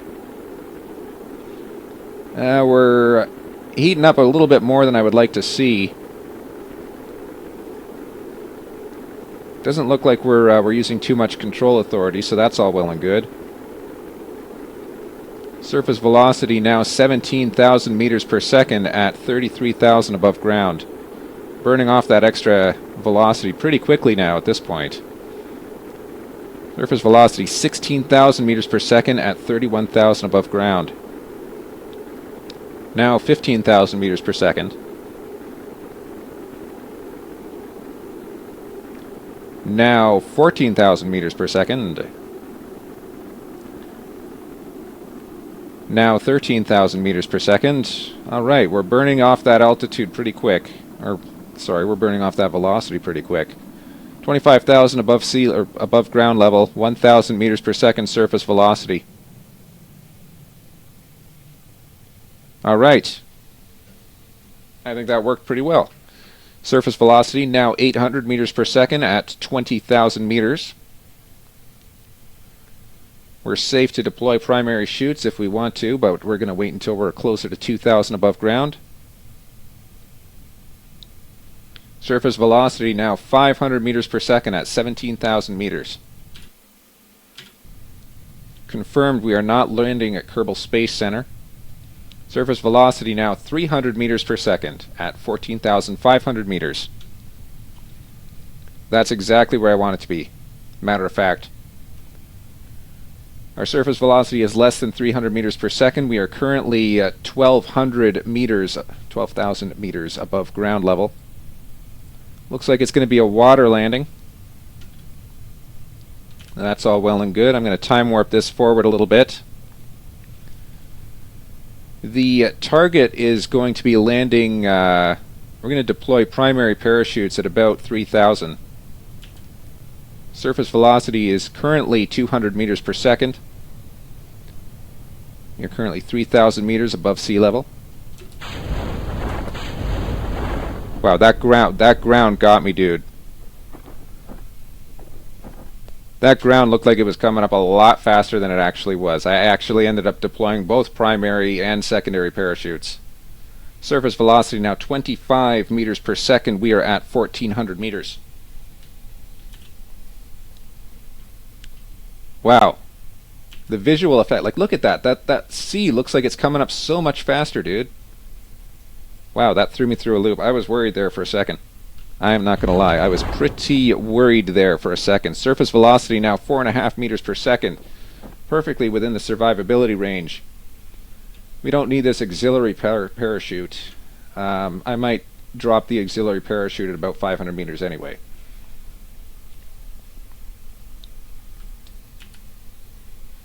Yeah, that is something else. Let's take a crew report. Low flight over Kerbal waters.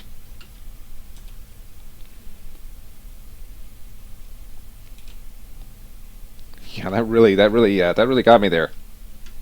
Was not expecting the water to look like it was coming up towards us as fast as it was. So we got to use this altimeter. Got to rely on our instruments a little bit more. Okay, 500 meters. Yeah, we'll let it go a little bit further. Rely on that instrumentation a bit more. And deploy our final chutes at about 200 meters. That'll help to keep us stable.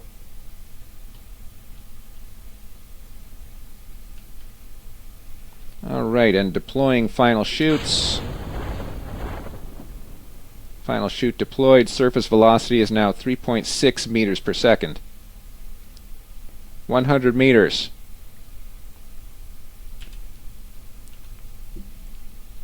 50 meters. 25 meters. 10 meters. We have splashdown. And we've recovered the vehicle. Alright. Well, if we had made it to the moon, that would have been perfect.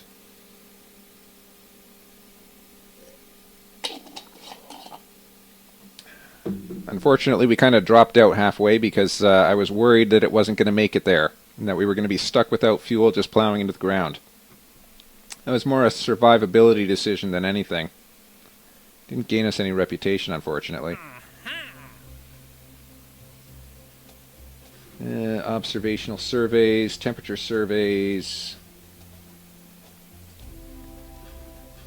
Carry Juno into flight above Kerbin. That could help. That would help offset the cost of that that last. From space around Kerbin, I should be able to do that. I pretty much did that. I have temperature sensors on these other guys, don't I? Hold on. I'm pretty sure I have a temperature sensor on here. Did I not put temperature sensors on these communication probes? Let's take a look. I don't see a thermometer.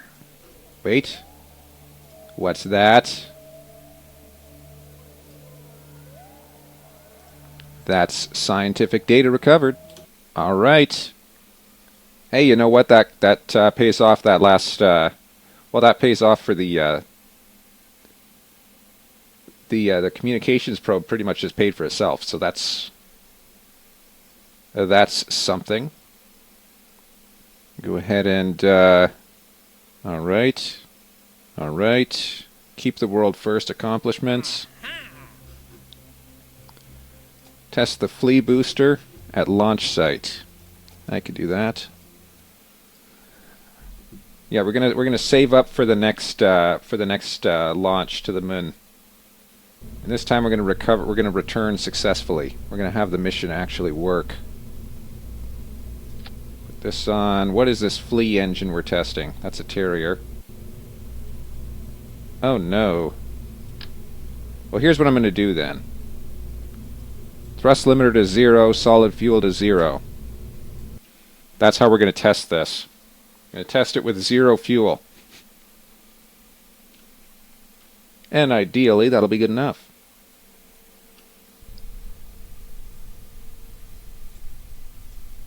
Run test. All right. Looks all well and good to me. So that gives us some information on the flea booster, I guess. All right, 566 in funds. Mission completed. Got anything else?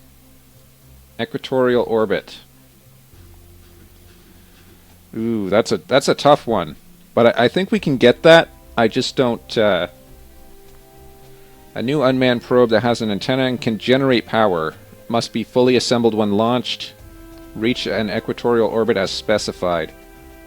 Maintain stability for 10 seconds. That I could do, but I want to keep this extra space open. When does this expire? Expires day 23. Ooh. That doesn't give us enough time to get to the moon and back. If we decline it, it's -3. If we fail it, it's -12. And we have to pay back the... well, that's actually not so bad. We just have to pay back the initial contract money. That's okay. That I think I could do.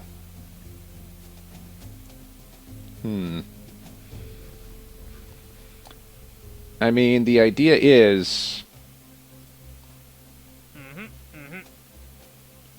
we want to be able to... wait, we can EVA on the surface? Okay, would it be... hold on. Would it be beneficial to upgrade this? 150,000 to upgrade it. That would cut our cash... that would cut our budget in half. Oh man, I really want to do this one. Expires day 20. That's in 3 days. This one expires day 23. Well, you know what? We're not really doing either of those anyway. We're trying to get to the moon. So let's just leave those, and we'll see if they come back eventually. This is going to be the last takeoff of the stream. We're going to try and hit the moon this time.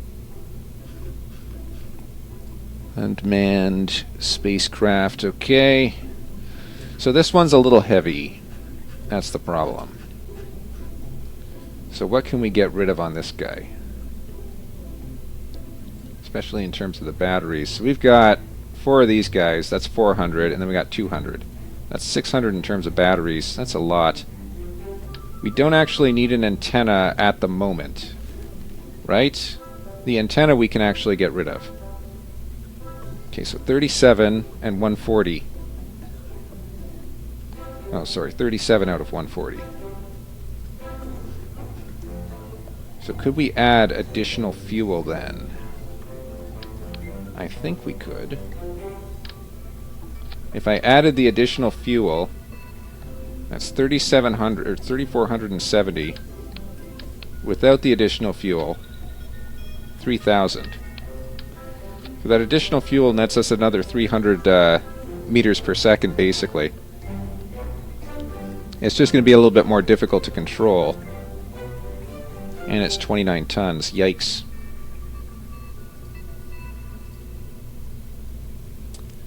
Yeah, I think this could work. Not really taking much science data with us, though. What do we have? We have the temperature sensor, we have the pressure sensor. We didn't end up needing this this additional parachute. We could get rid of the parachute if we wanted to.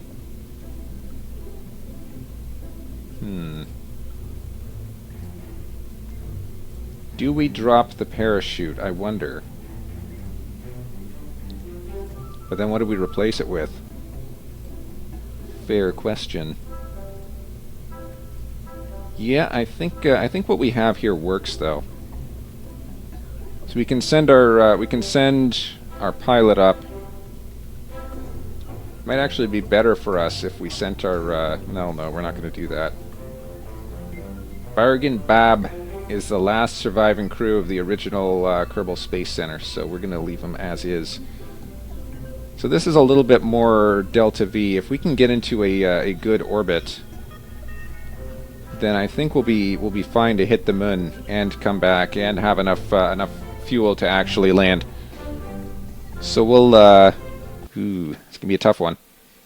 It's gonna be the last flight of the stream, I say. Of course, it ends up taking half an hour, so that's what it's worth. So we don't need to worry about where the moon is. We are just going to be trying to get a stable orbit, and then we will adjust our orbit to hit the moon, as it were. Looking good. Staging looks fine. Staging is okay. Going to be turning 9 or 0 right after takeoff as much as we can, but not so much that we tip over. All right. Here's hoping we survive this one. Okay, already we're a little bit wobbly. We a little bit of a natural frequency causing the command module to oscillate a little bit, but it looks like we'll be able to manage that mostly. Okay, easy goes, easy goes.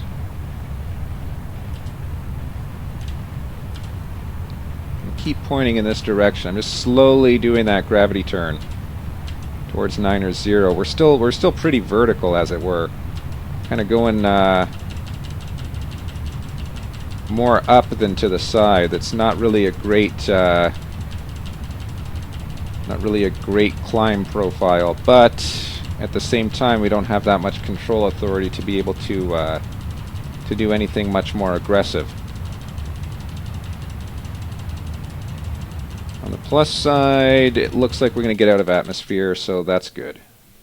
85,000, that's not great. That's okay.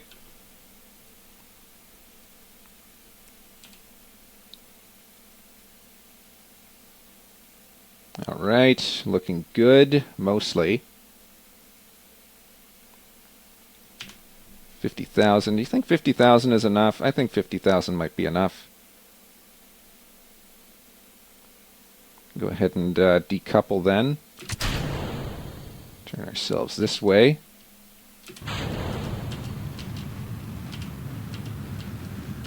And we're going to try and get ourselves a stable orbit, first and foremost.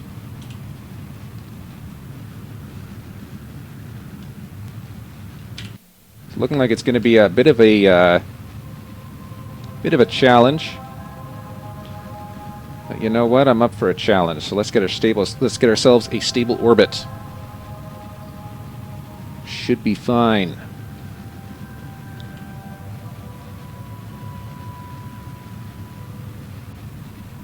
Remember that orbit velocity 2000 roughly. See, according to this delta V, it says that we have enough that could be considered an escape trajectory, but it's not quite. Because you got to account for the fact that Kerbal is pulling you back. So you're going to be losing altitude from that. So this really should enable us a little bit better. At least I would like to live in hope. All right, our acceleration is getting pretty much at the point where I'll just say our acceleration more or less exceeds the gravitational pull of the planet. So now we're kind of in that breakaway region. Let's just keep pushing this down. You know, we could track this perfectly if we wanted to. We'll do that for now. So we're tracking prograde at the moment. Apoapsis is 118. We're about 10,000 meters below that. 1,200. We're aiming for a stable orbit at the moment. Slowly making our way down. Periapsis is still negative.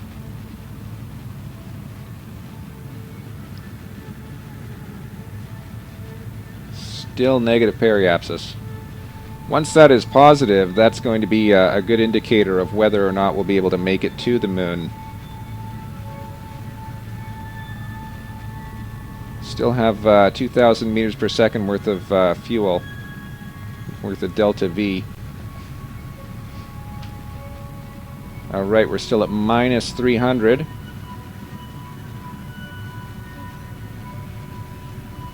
Minus 300. Orbit velocity is now 1,800 meters per second. Delta V remaining is 1,700 meters per second. Pretty close. No, it doesn't look like we're going to make it with this. Huh. So I guess having a Kerbal on board the ship actually reduces your overall effective range. Wonder how much they weigh. Something you never really ask, you know? How much does a Kerbal weigh? Alright, well we are at least in a stable orbit. Where is the moon? The moon's way over there. So we're not going to be trying to hit it until we get way over here-ish. Well, we have 1,300 meters per second of velocity to play with, so that's fine. I'll turn off stability assist. So let's. The moon is going to be over there. Where is it? Where is it? I got to see this moon. There it is. Okay, so there's the moon. Wow, it's not very visible. I guess it's dark side of the moon we're aiming for. I'm actually going to keep the camera pointed in this general direction, and hopefully we will see the moon reappear there the other side, ye see.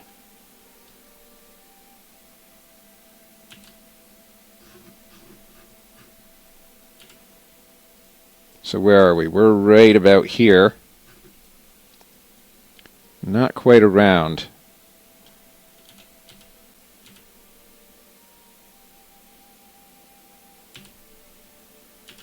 Do ye see the min? I do not see the min.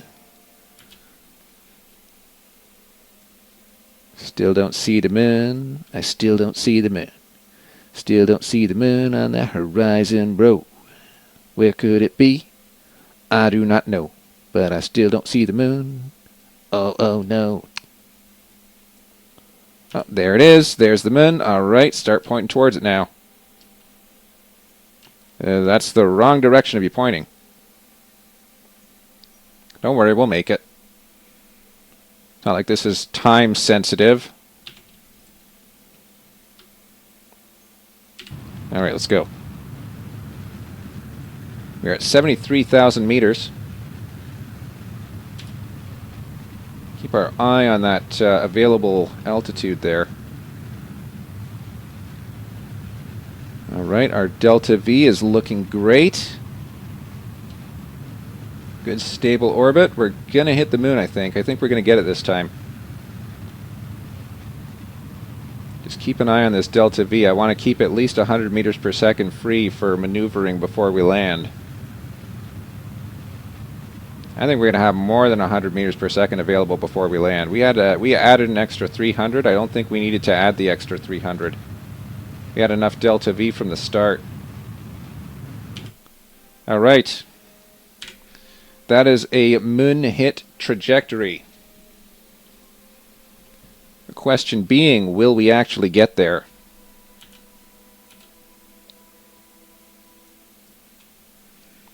Looks to be a moon-faring trajectory. We'll, I don't know how quickly to warp this. What do we have? We have a little fuel, we have a little oxidizer. We're losing electric charge, probably because we have the stabilizing assist. Alright, so we should be able to hit that. Let's just slowly but surely creep our way forward. With any luck, we will not be on a collision course, but we will be above the ground. So yeah, see, we don't have the major antennas on here, so we're losing antenna access, but we still have crew control, which is good. As long as we still have crew control, that's all we really need.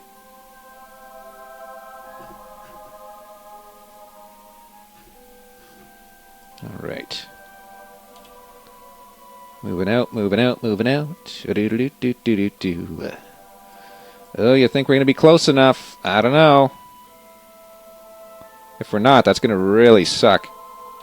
No, we're going to be close enough. We're going to be just barely touching the moon, but we're going to be there. There we are. Oh my goodness. That is a collision course. Oh my goodness me. Okay, which way is north? Which way do we got to burn to avoid hitting the moon? Just like that. Okay, perfect. Oh my goodness, we very nearly did collide with the surface of the moon. I'm actually going to push that out just a wee bit. That was very nearly a very bad thing that happened there. I don't think I'm going to talk about it much. Alright, here we go, approaching the moon. We're going to have some science data available to transmit once we get back to Kerbal. I'm going to transmit the science data before we try to land, because I don't actually trust that we'll be able to land.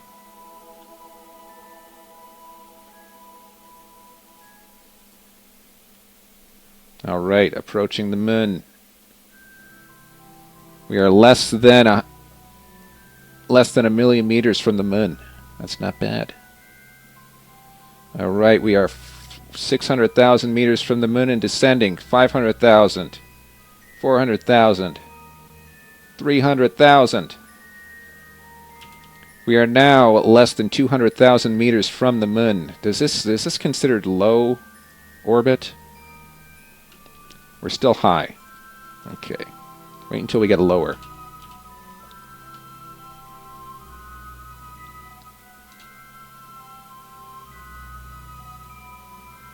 Alright, we are now less than 100,000 meters from the moon.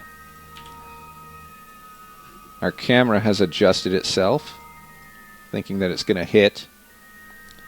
Still high. Still considered high over the moon.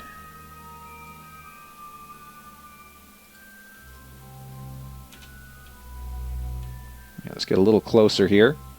61 kilometers.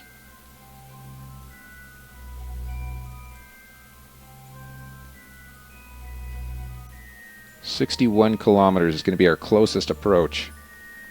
So once we get less than 70,000, once we get less than 70 kilometers, I'm going to try and take these one last time. All right, log temperature. Still high over the moon. Okay, well, we'll keep it. Log pressure. Keep that. And crew report. Log that. All right. It's about as best as we can do. 61 is going to be our closest approach. We're approaching 61. And review this crew report. Let's try the crew report again. Still high. Okay. And away we go. Away from the moon's surface. That was close, though. That was really... We almost... If I had taken a break, we would have collided with the surface of the moon. So it's a good thing that I was here when I was. That little adjustment just ended up being necessary. We got 500 meters per second to play with once we exit the moon's sphere of influence, which looks to be putting us on a collision course with Kerbin. So we're going to want to correct that once we get there. That looks like a collision course with Kerbin to me. It looks like we're going to hit it. I don't know. Oh, maybe not. It's hard to tell with this vector. Well, dear me, we're almost going to hit Minimus. We could do a twofer in one. I don't think I'm going to, but we could. That's the point. We so could. 500 meters per second of delta V to play with. I think that's more than enough. Let's bring ourselves at least within a sane distance of Kerbin. 400 to play with. Really, it's all about keeping enough space to play with there. So I'm inclined to burn this down to where we're at least going to hit the atmosphere. I'm going to do this very slowly because I want that periapsis to be very carefully controlled. And a little further. Little further. We're going to be aiming for about 60,000-ish. And right about here. Whoa! That was the wrong key. I didn't mean to just send it there. Wow. Okay, but 70K. 70K, that's not bad. So you have 67 meters to play with. And I think I'm actually going to send it very carefully. 59. And then we'll burn off the rest when we get close. So we are going to bounce off of the atmosphere like 6 or 7 times. It's going to be a very slow descent. But it's going to be controlled, and we will be able to land. I am not losing another pilot. That's just a promise for you. We are not going to lose another pilot. All right, let's go. Sending it back to Kerbin. Not losing a pilot this time. This time returning safely so that we can actually complete the targeted task, returning from a flyby of the moon. Wow, we are moving pretty quickly here. Things are moving fast. All right, here we go. Approaching surface. Carefully, carefully. Easy does it. 59.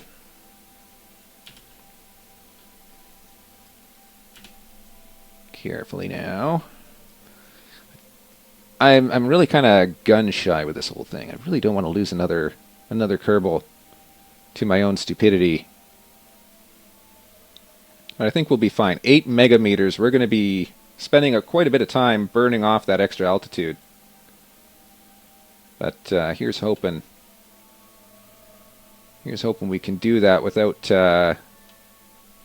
getting destroyed completely.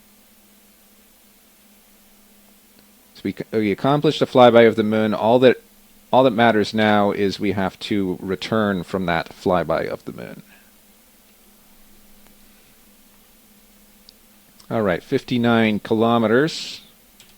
We'll warp very carefully to 59, and then we'll apply retrograde burn.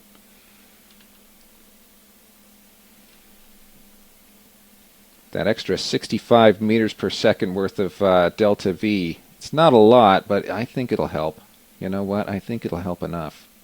59.3, we're just about there. And that's it. So, 4 megameters. That's 4 million meters of altitude that we still have yet to burn off. I'm going to go ahead and tune this up here. No, not there. I'm going to point it north. I'm going to go ahead and point this guy north. Because by presenting a larger surface area, I'm hoping we'll be able to burn off a little bit of extra. Well, that's not actually what I wanted. Whoopsie. Let me point that away a little bit so that we're not completely burning up.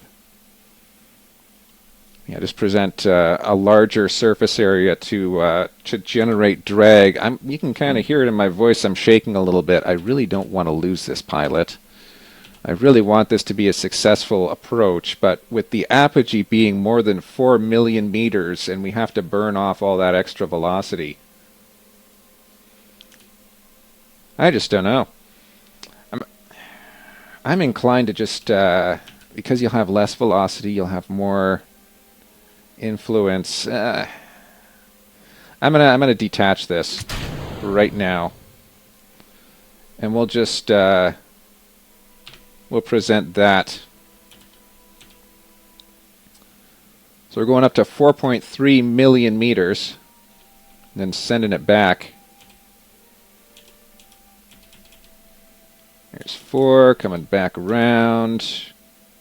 2, 1, 0. 400,000, 300,000, 200,000, 100,000.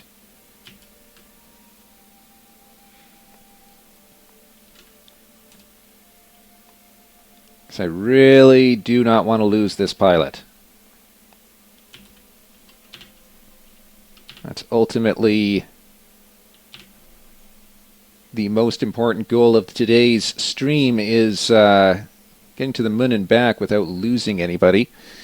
So let's see how we do. All right, burning off, burning off. Not bad. We're going pretty dang fast.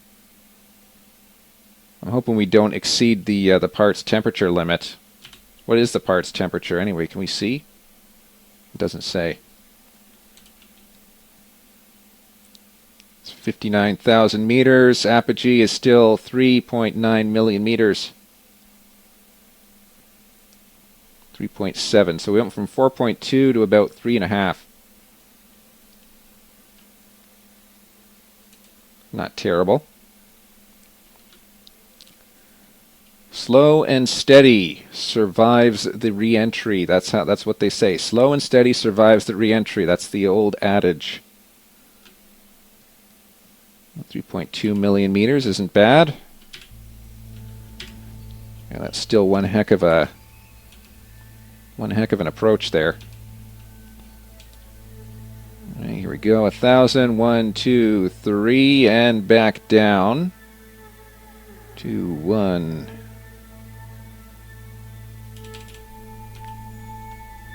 4, 3, 200,000 meters, 100,000 meters.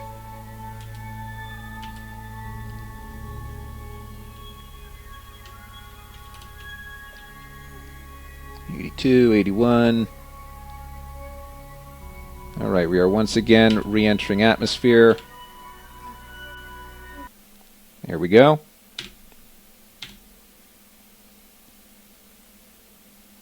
Got to be careful on this re-entry.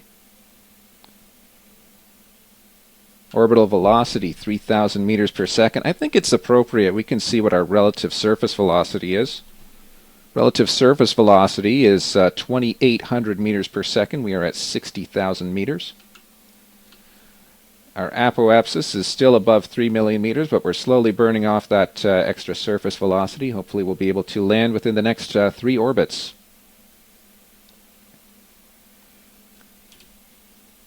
All right, our apogee is now less than 3 million meters. Less than 3 million. Yeah, you lose a lot more altitude with each pass when that apogee is higher, mostly because it's very little change in velocity to get a change in altitude at that point. So our apogee looks like it's going to settle in at around 2.5 million meters. Our perigee is still at 59 kilometers. That's not bad at all. 2.5 million meters, all right, more or less what I expected. We're out of atmosphere, so let's go ahead and warp around to the next re-entry point. So 2.5 million meters, that's where we're warping to, a little bit past, 2.5. And back towards Kerbin. Oh dear. Haha, nearly lost it there.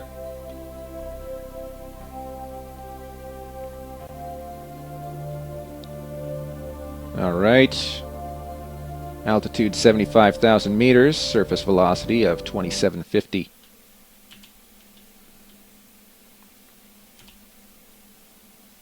All right, not using up any electricity until we need to, although we have probably more electricity than we could ever ask for.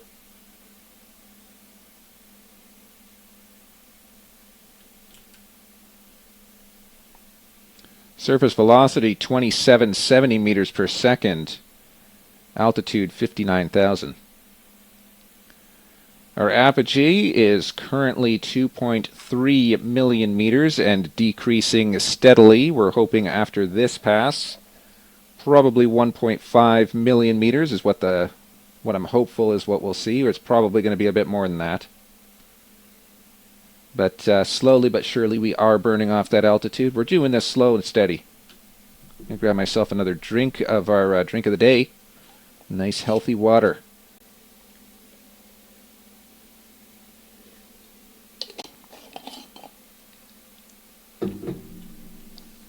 All right, we didn't lose as much altitude as I was hoping there. Our apogee is now sitting at roughly at around 2 million meters.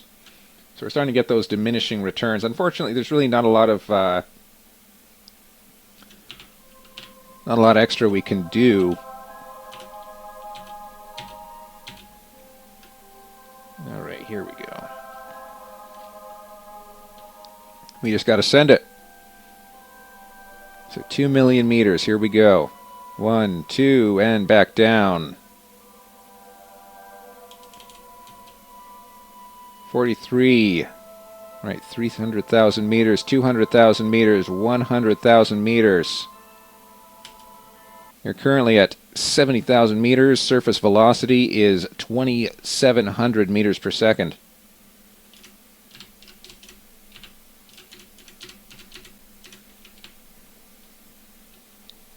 Use a little bit of electric charge just to stabilize ourselves there. All right, our apogee is now less than 2 million meters. That's a good sign. Periapsis is 59 kilometers, 59,000 meters.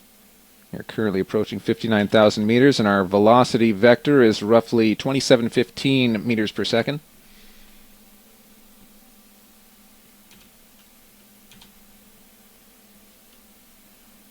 All right, apoapsis is looking like it's going to be 1.5 millimeters this time. At least close to it. Maybe not as close to it as I'd like. 1.6 million meters. Perigee is still 58 kilometers.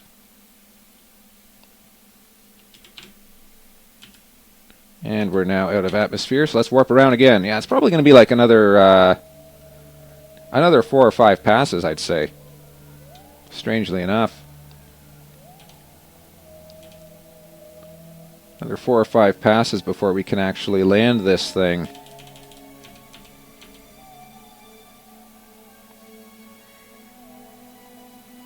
All right, looking good. Back into atmosphere.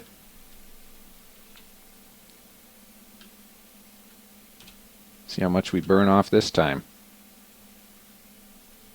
Carefully now, carefully.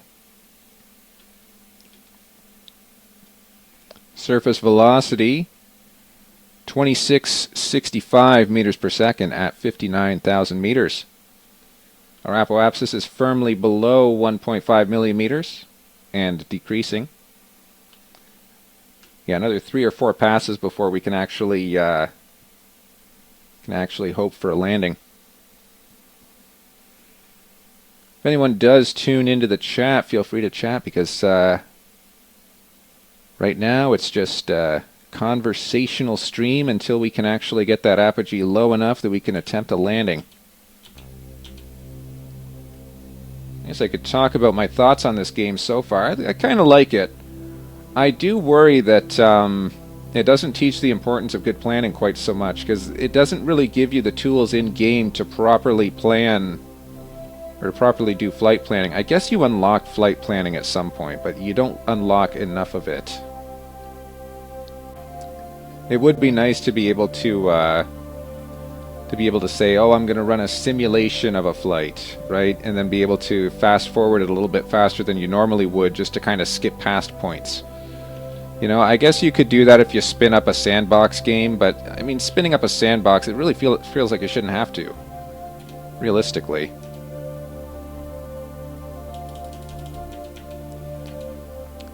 But yeah, I think there's Kerbal Space Program 2 coming out in January.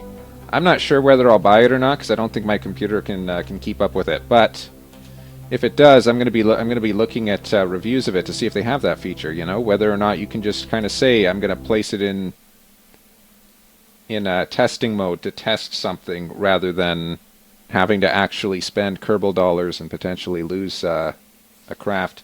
Have kind of like a rudimentary testing procedure. That would be nice.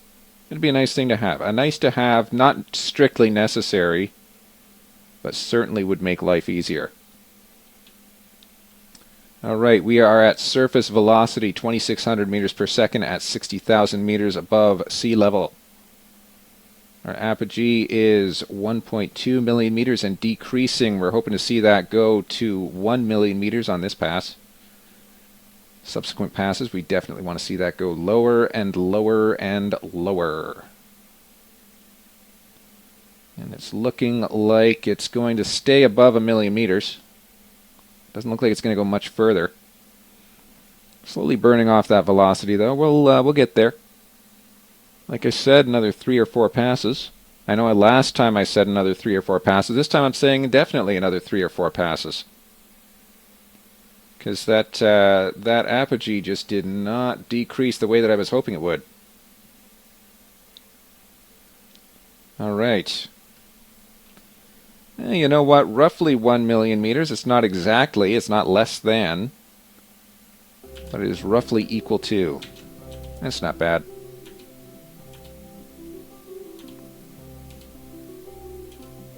Alright, here we go. Million meters and back down. And 70,000 back in atmosphere. It's going to go ahead and warp it because, let's be honest, we can't be sitting here all day. Now, less than 1 million meters, our surface velocity is 2554 meters per second at 60,000 meters. That's good. That's actually very good. That's pretty much right where we want it to be. We're doing good. We're gonna make probably another 2 passes, 2 or 3, probably closer to 3. And with any luck, we will be able to land this thing and recover the science data from it.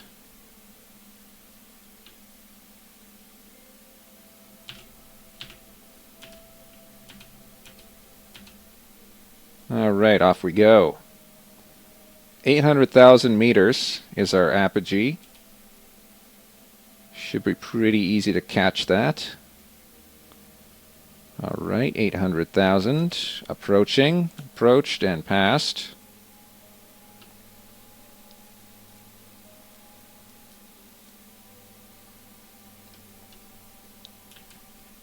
All right, we are back in atmosphere.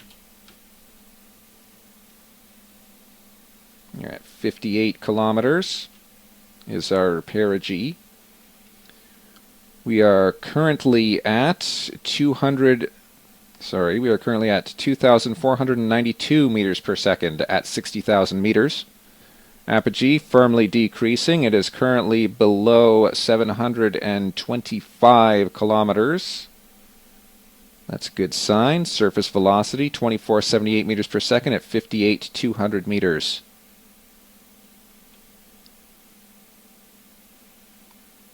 Slowly burning it off. 60,000 meters above ground or above sea level. All right, our apogee is now 620 kilometers, which is not bad. So yeah, another one or two quick passes, and we will be on a landing run. Too bad we're going to be landing in the dark. I would like to land where I can see the ground. Typically, kind of because I have some PTSD of crashing it directly into the ground because I couldn't see it. Now that I know that there's a ground altitude indicator, that's good to know. All right, 609, and we're back on the decrease. It's been a 5-day mission. Look at that. Day 5. 200,000 meters, 100,000 meters.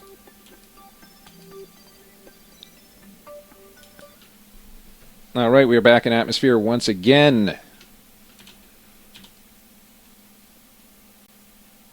Hopefully this will be one of our last passes. Current surface velocity is 2425 meters per second at roughly 61,000 meters. 2426 at 60,000 meters. Our apogee is currently 560 kilometers. Perigee is 57.83 kilometers. A little bit lower than I would like, but ultimately we are hoping to land eventually, so we need that to keep decreasing there. Apogee is now less than 500 kilometers, so one or two more passes we will be able to land this thing. Surface velocity 2380 meters per second at 60,000 meters.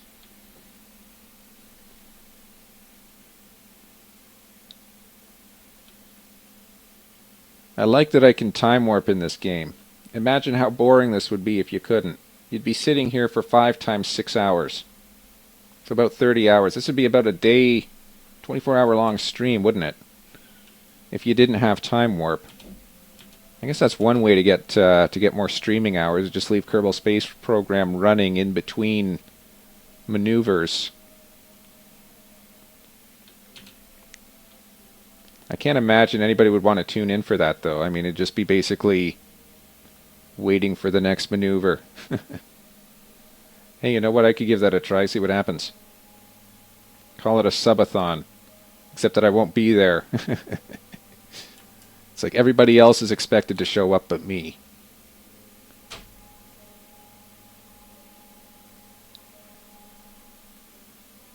All right. Re-entering the atmosphere. Once again, hopefully one of the last times we'll be re-entering the atmosphere on this stream. All right, burning off that extra altitude. Not bad, not bad. Our surface velocity is 2350 meters per second at 61,000 meters.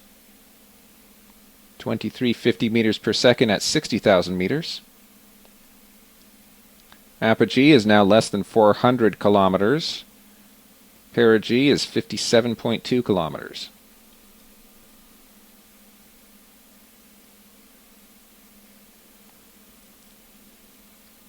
No questions from the chat, so I guess I will just continue calling out numbers.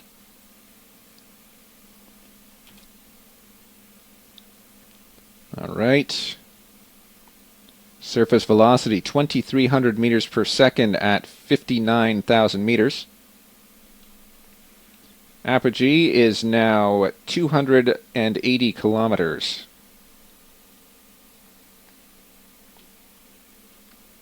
All right, looking good. So this next one might actually be our landing run. It's either going to be the next one or the next one after that. That's going to be our landing run. And that's when we need it to be the most prepared. Because we need to burn off that extra altitude and we need to burn off that extra velocity, and hopefully we need to land without crashing into the ground. That's going to be the ideal situation. Landing without crashing into the ground. We have plenty of experience landing and crashing into the ground. Don't need any more experience with that. Alright, here we go. 26. Past our apoapsis. Let's go back down. Re-enter the atmosphere. Here's hoping we re-enter the atmosphere for the last time. Either this time or next time. It's going to be one of those. We are now in atmosphere. Slowly pointing our way towards the surface.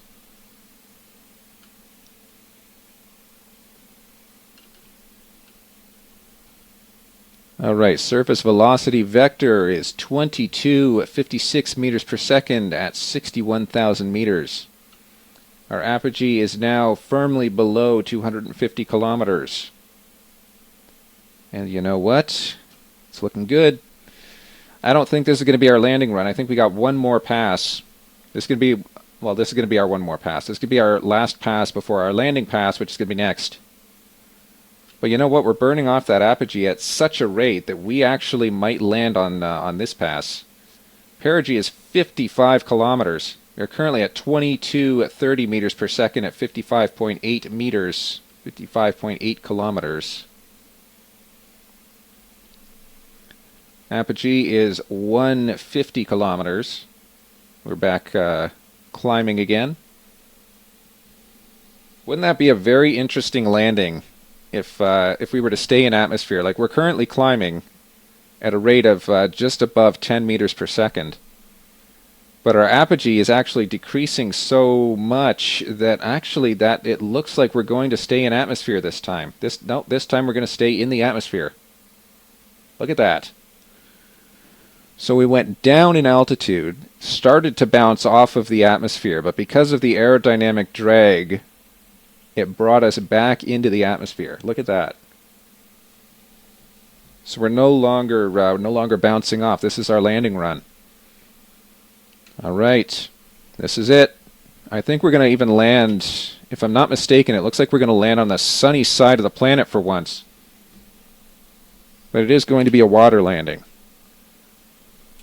I think water landing I prefer. Less of an impact.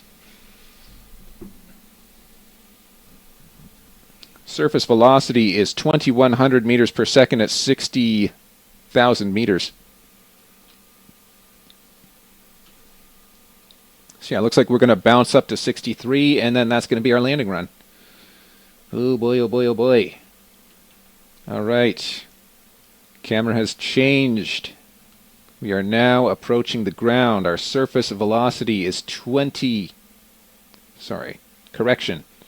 Our surface velocity is 2,070 meters per second at an altitude of 62.8. So let's hope we can burn off that extra. I'm actually going to turn on stability assist, point us purely retrograde relative to our surface velocity vector. Because that's going to give us the greatest survivability. Look at our ablator. We've basically burned off half of it. So what do we have for surface velocity? Surface velocity is now at 2,050 meters per second at an altitude of 62,000 meters. Slowly approaching the ground. It's like they say, slow and steady survives the re-entry. This time we're going to survive the re-entry. And we're going to get that data. We're going to recover this vessel as a return trip from a pass-by of the moon. We almost crashed into the moon. We luckily managed to miss crashing into the surface. All right, surface velocity now 2,047 meters per second at 56,000 meters. We're going to have to start burning off that velocity pretty soon here.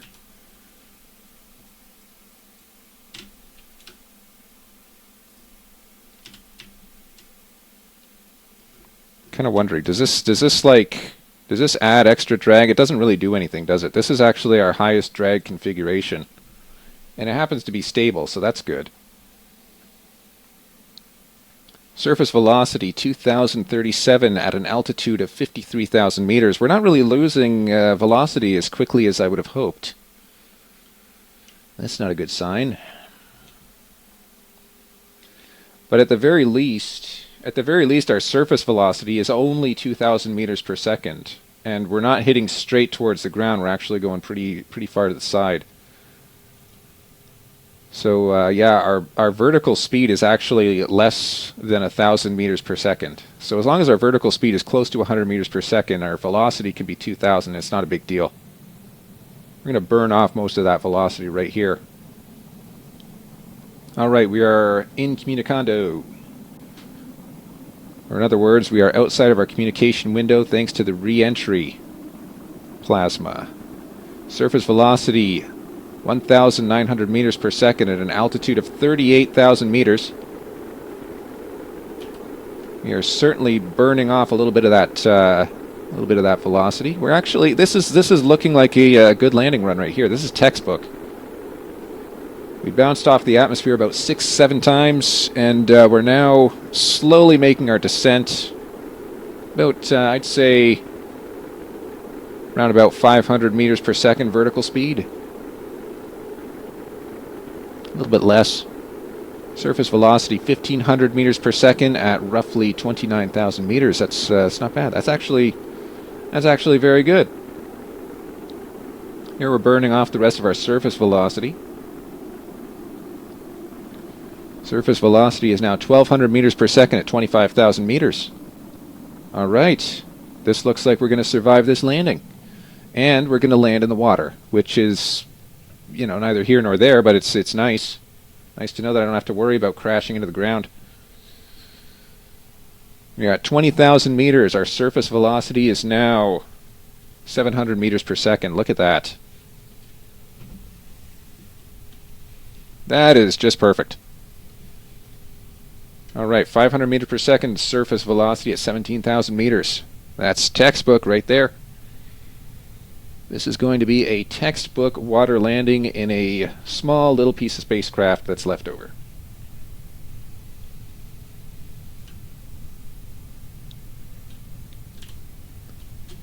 And I'm going to pause it there while I run to the washroom.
Alright, final approach. Let me get a drink of water before we get started again.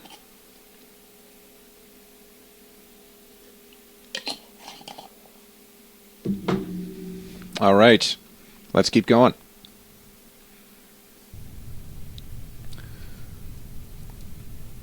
Okay, we are at a surface velocity of 270 meters per second at 11,000 meters. This is textbook right here. We're going to land this. I'm going to warp it just a little bit. We will deploy parachutes, primary parachutes at 5,000 meters. And we have 5,000 meters, primary parachutes deployed.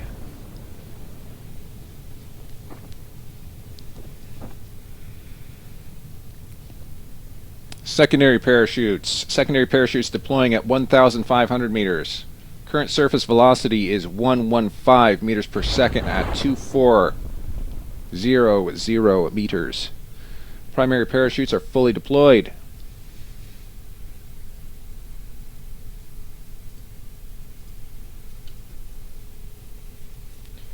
Yeah, we are landing squarely in the middle of nowhere. I'll allow this to go a little bit further, actually. We will deploy secondary parachutes at 1,000 meters. And now 1,000 meters, deploying secondary parachutes. Secondary parachutes are fully deployed. Surface velocity is now 4.5 meters per second. That's a textbook landing right there. I tell you what, returning from a flyby of the moon, this is about as good as it gets. Especially when you don't have a lot to work with. I tell you what. I'm going to go ahead and turn off stability assist. We don't seem to need it anymore. And we're going to throw out our additional parachute at about 250 meters just to slow ourselves down even further. Don't technically need it, but you know what? It's nice to have. Alright, 300 meters. 250 meters. We are now deploying auxiliary parachute. Yeah, see that really isn't necessary to have that extra parachute there. It doesn't really do anything. But you know what? It's nice to have. It's a good backup in case I happen to accidentally cut one of the parachutes loose. Alright. We are now 100 meters above sea level with a surface velocity of 3.6 meters per second. That surface velocity is purely our vertical velocity heading towards the sea. On the plus side, the water doesn't look too deep here, so that's something.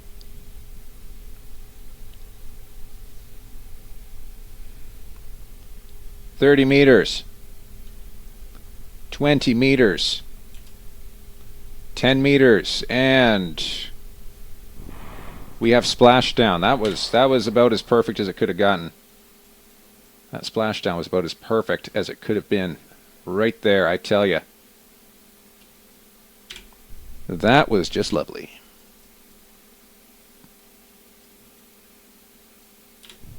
Alright, well, let's recover the vessel. We have recovered a vessel from a flyby of the moon. That was just riveting. Alright, let's see what kind of science we get out of this. Better be more than 0.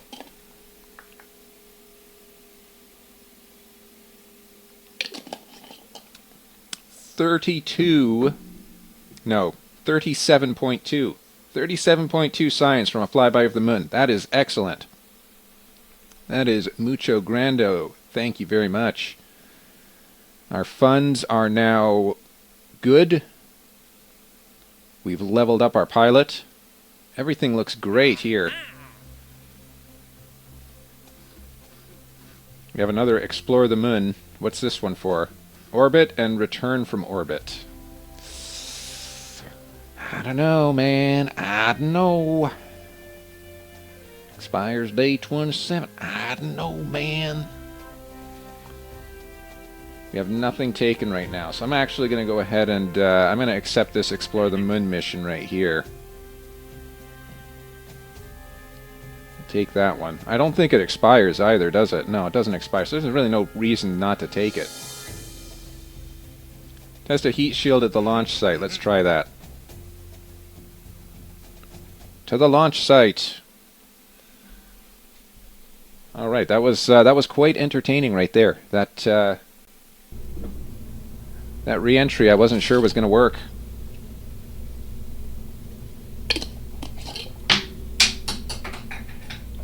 I am now out of water. Alright, let's just test the heat shield here. What was the heat shield we needed to test? 0.625 meters. Where's our heat shield? Thermal.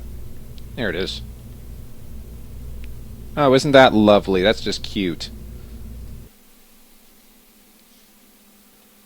Alright, let's test it at the launch site.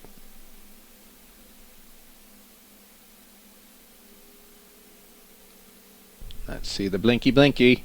Where is it? It says it wants to test the heat shield. How do we test a heat shield? Like that? Looks good.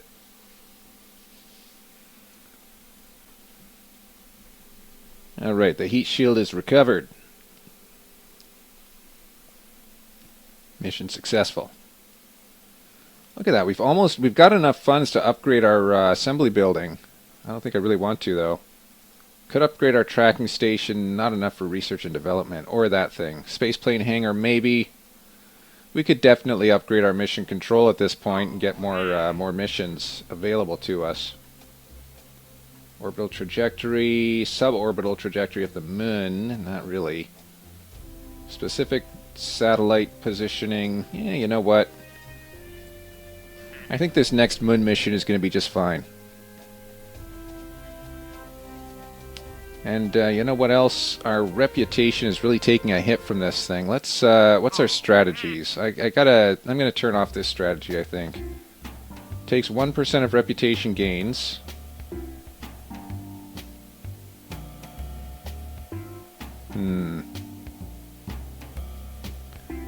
See, I don't know what that means for our reputation in this mission here. Hold on. Takes 1% of reputation gains.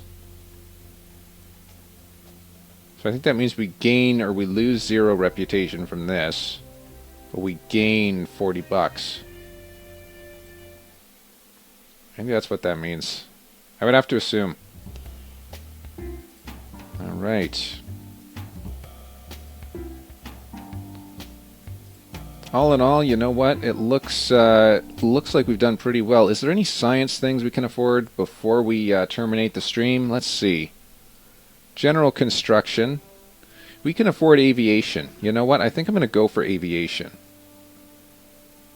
I mean, you get some pretty basic engines with this, but I don't know. It feels good.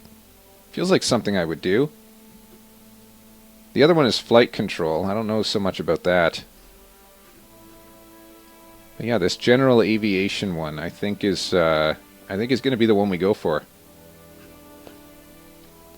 Of course, that's going to be in the next stream. We'll wrap it up here for today. I'm 44guy78G404GUY. Feel free to follow, subscribe, etc. It doesn't matter to me because I don't get paid for this. But have yourselves a great day. Anyway, we'll see you all next time. World record speedrun talker.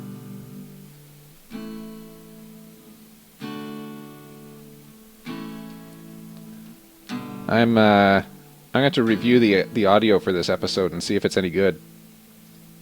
Because this new microphone setup, I like the new microphone setup. It's just a little bit, you know, I peak the microphone every so often. Maybe I need to do better compression on that.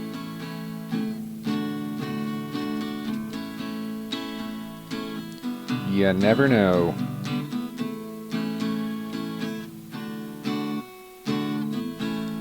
All right. That was a fun stream.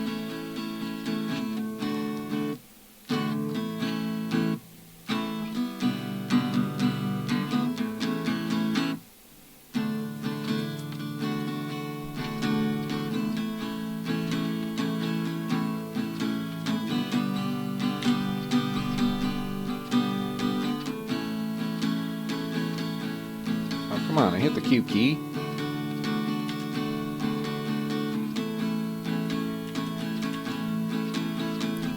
it would appear as though the stream does not want the stream to end. I had the caps lock on.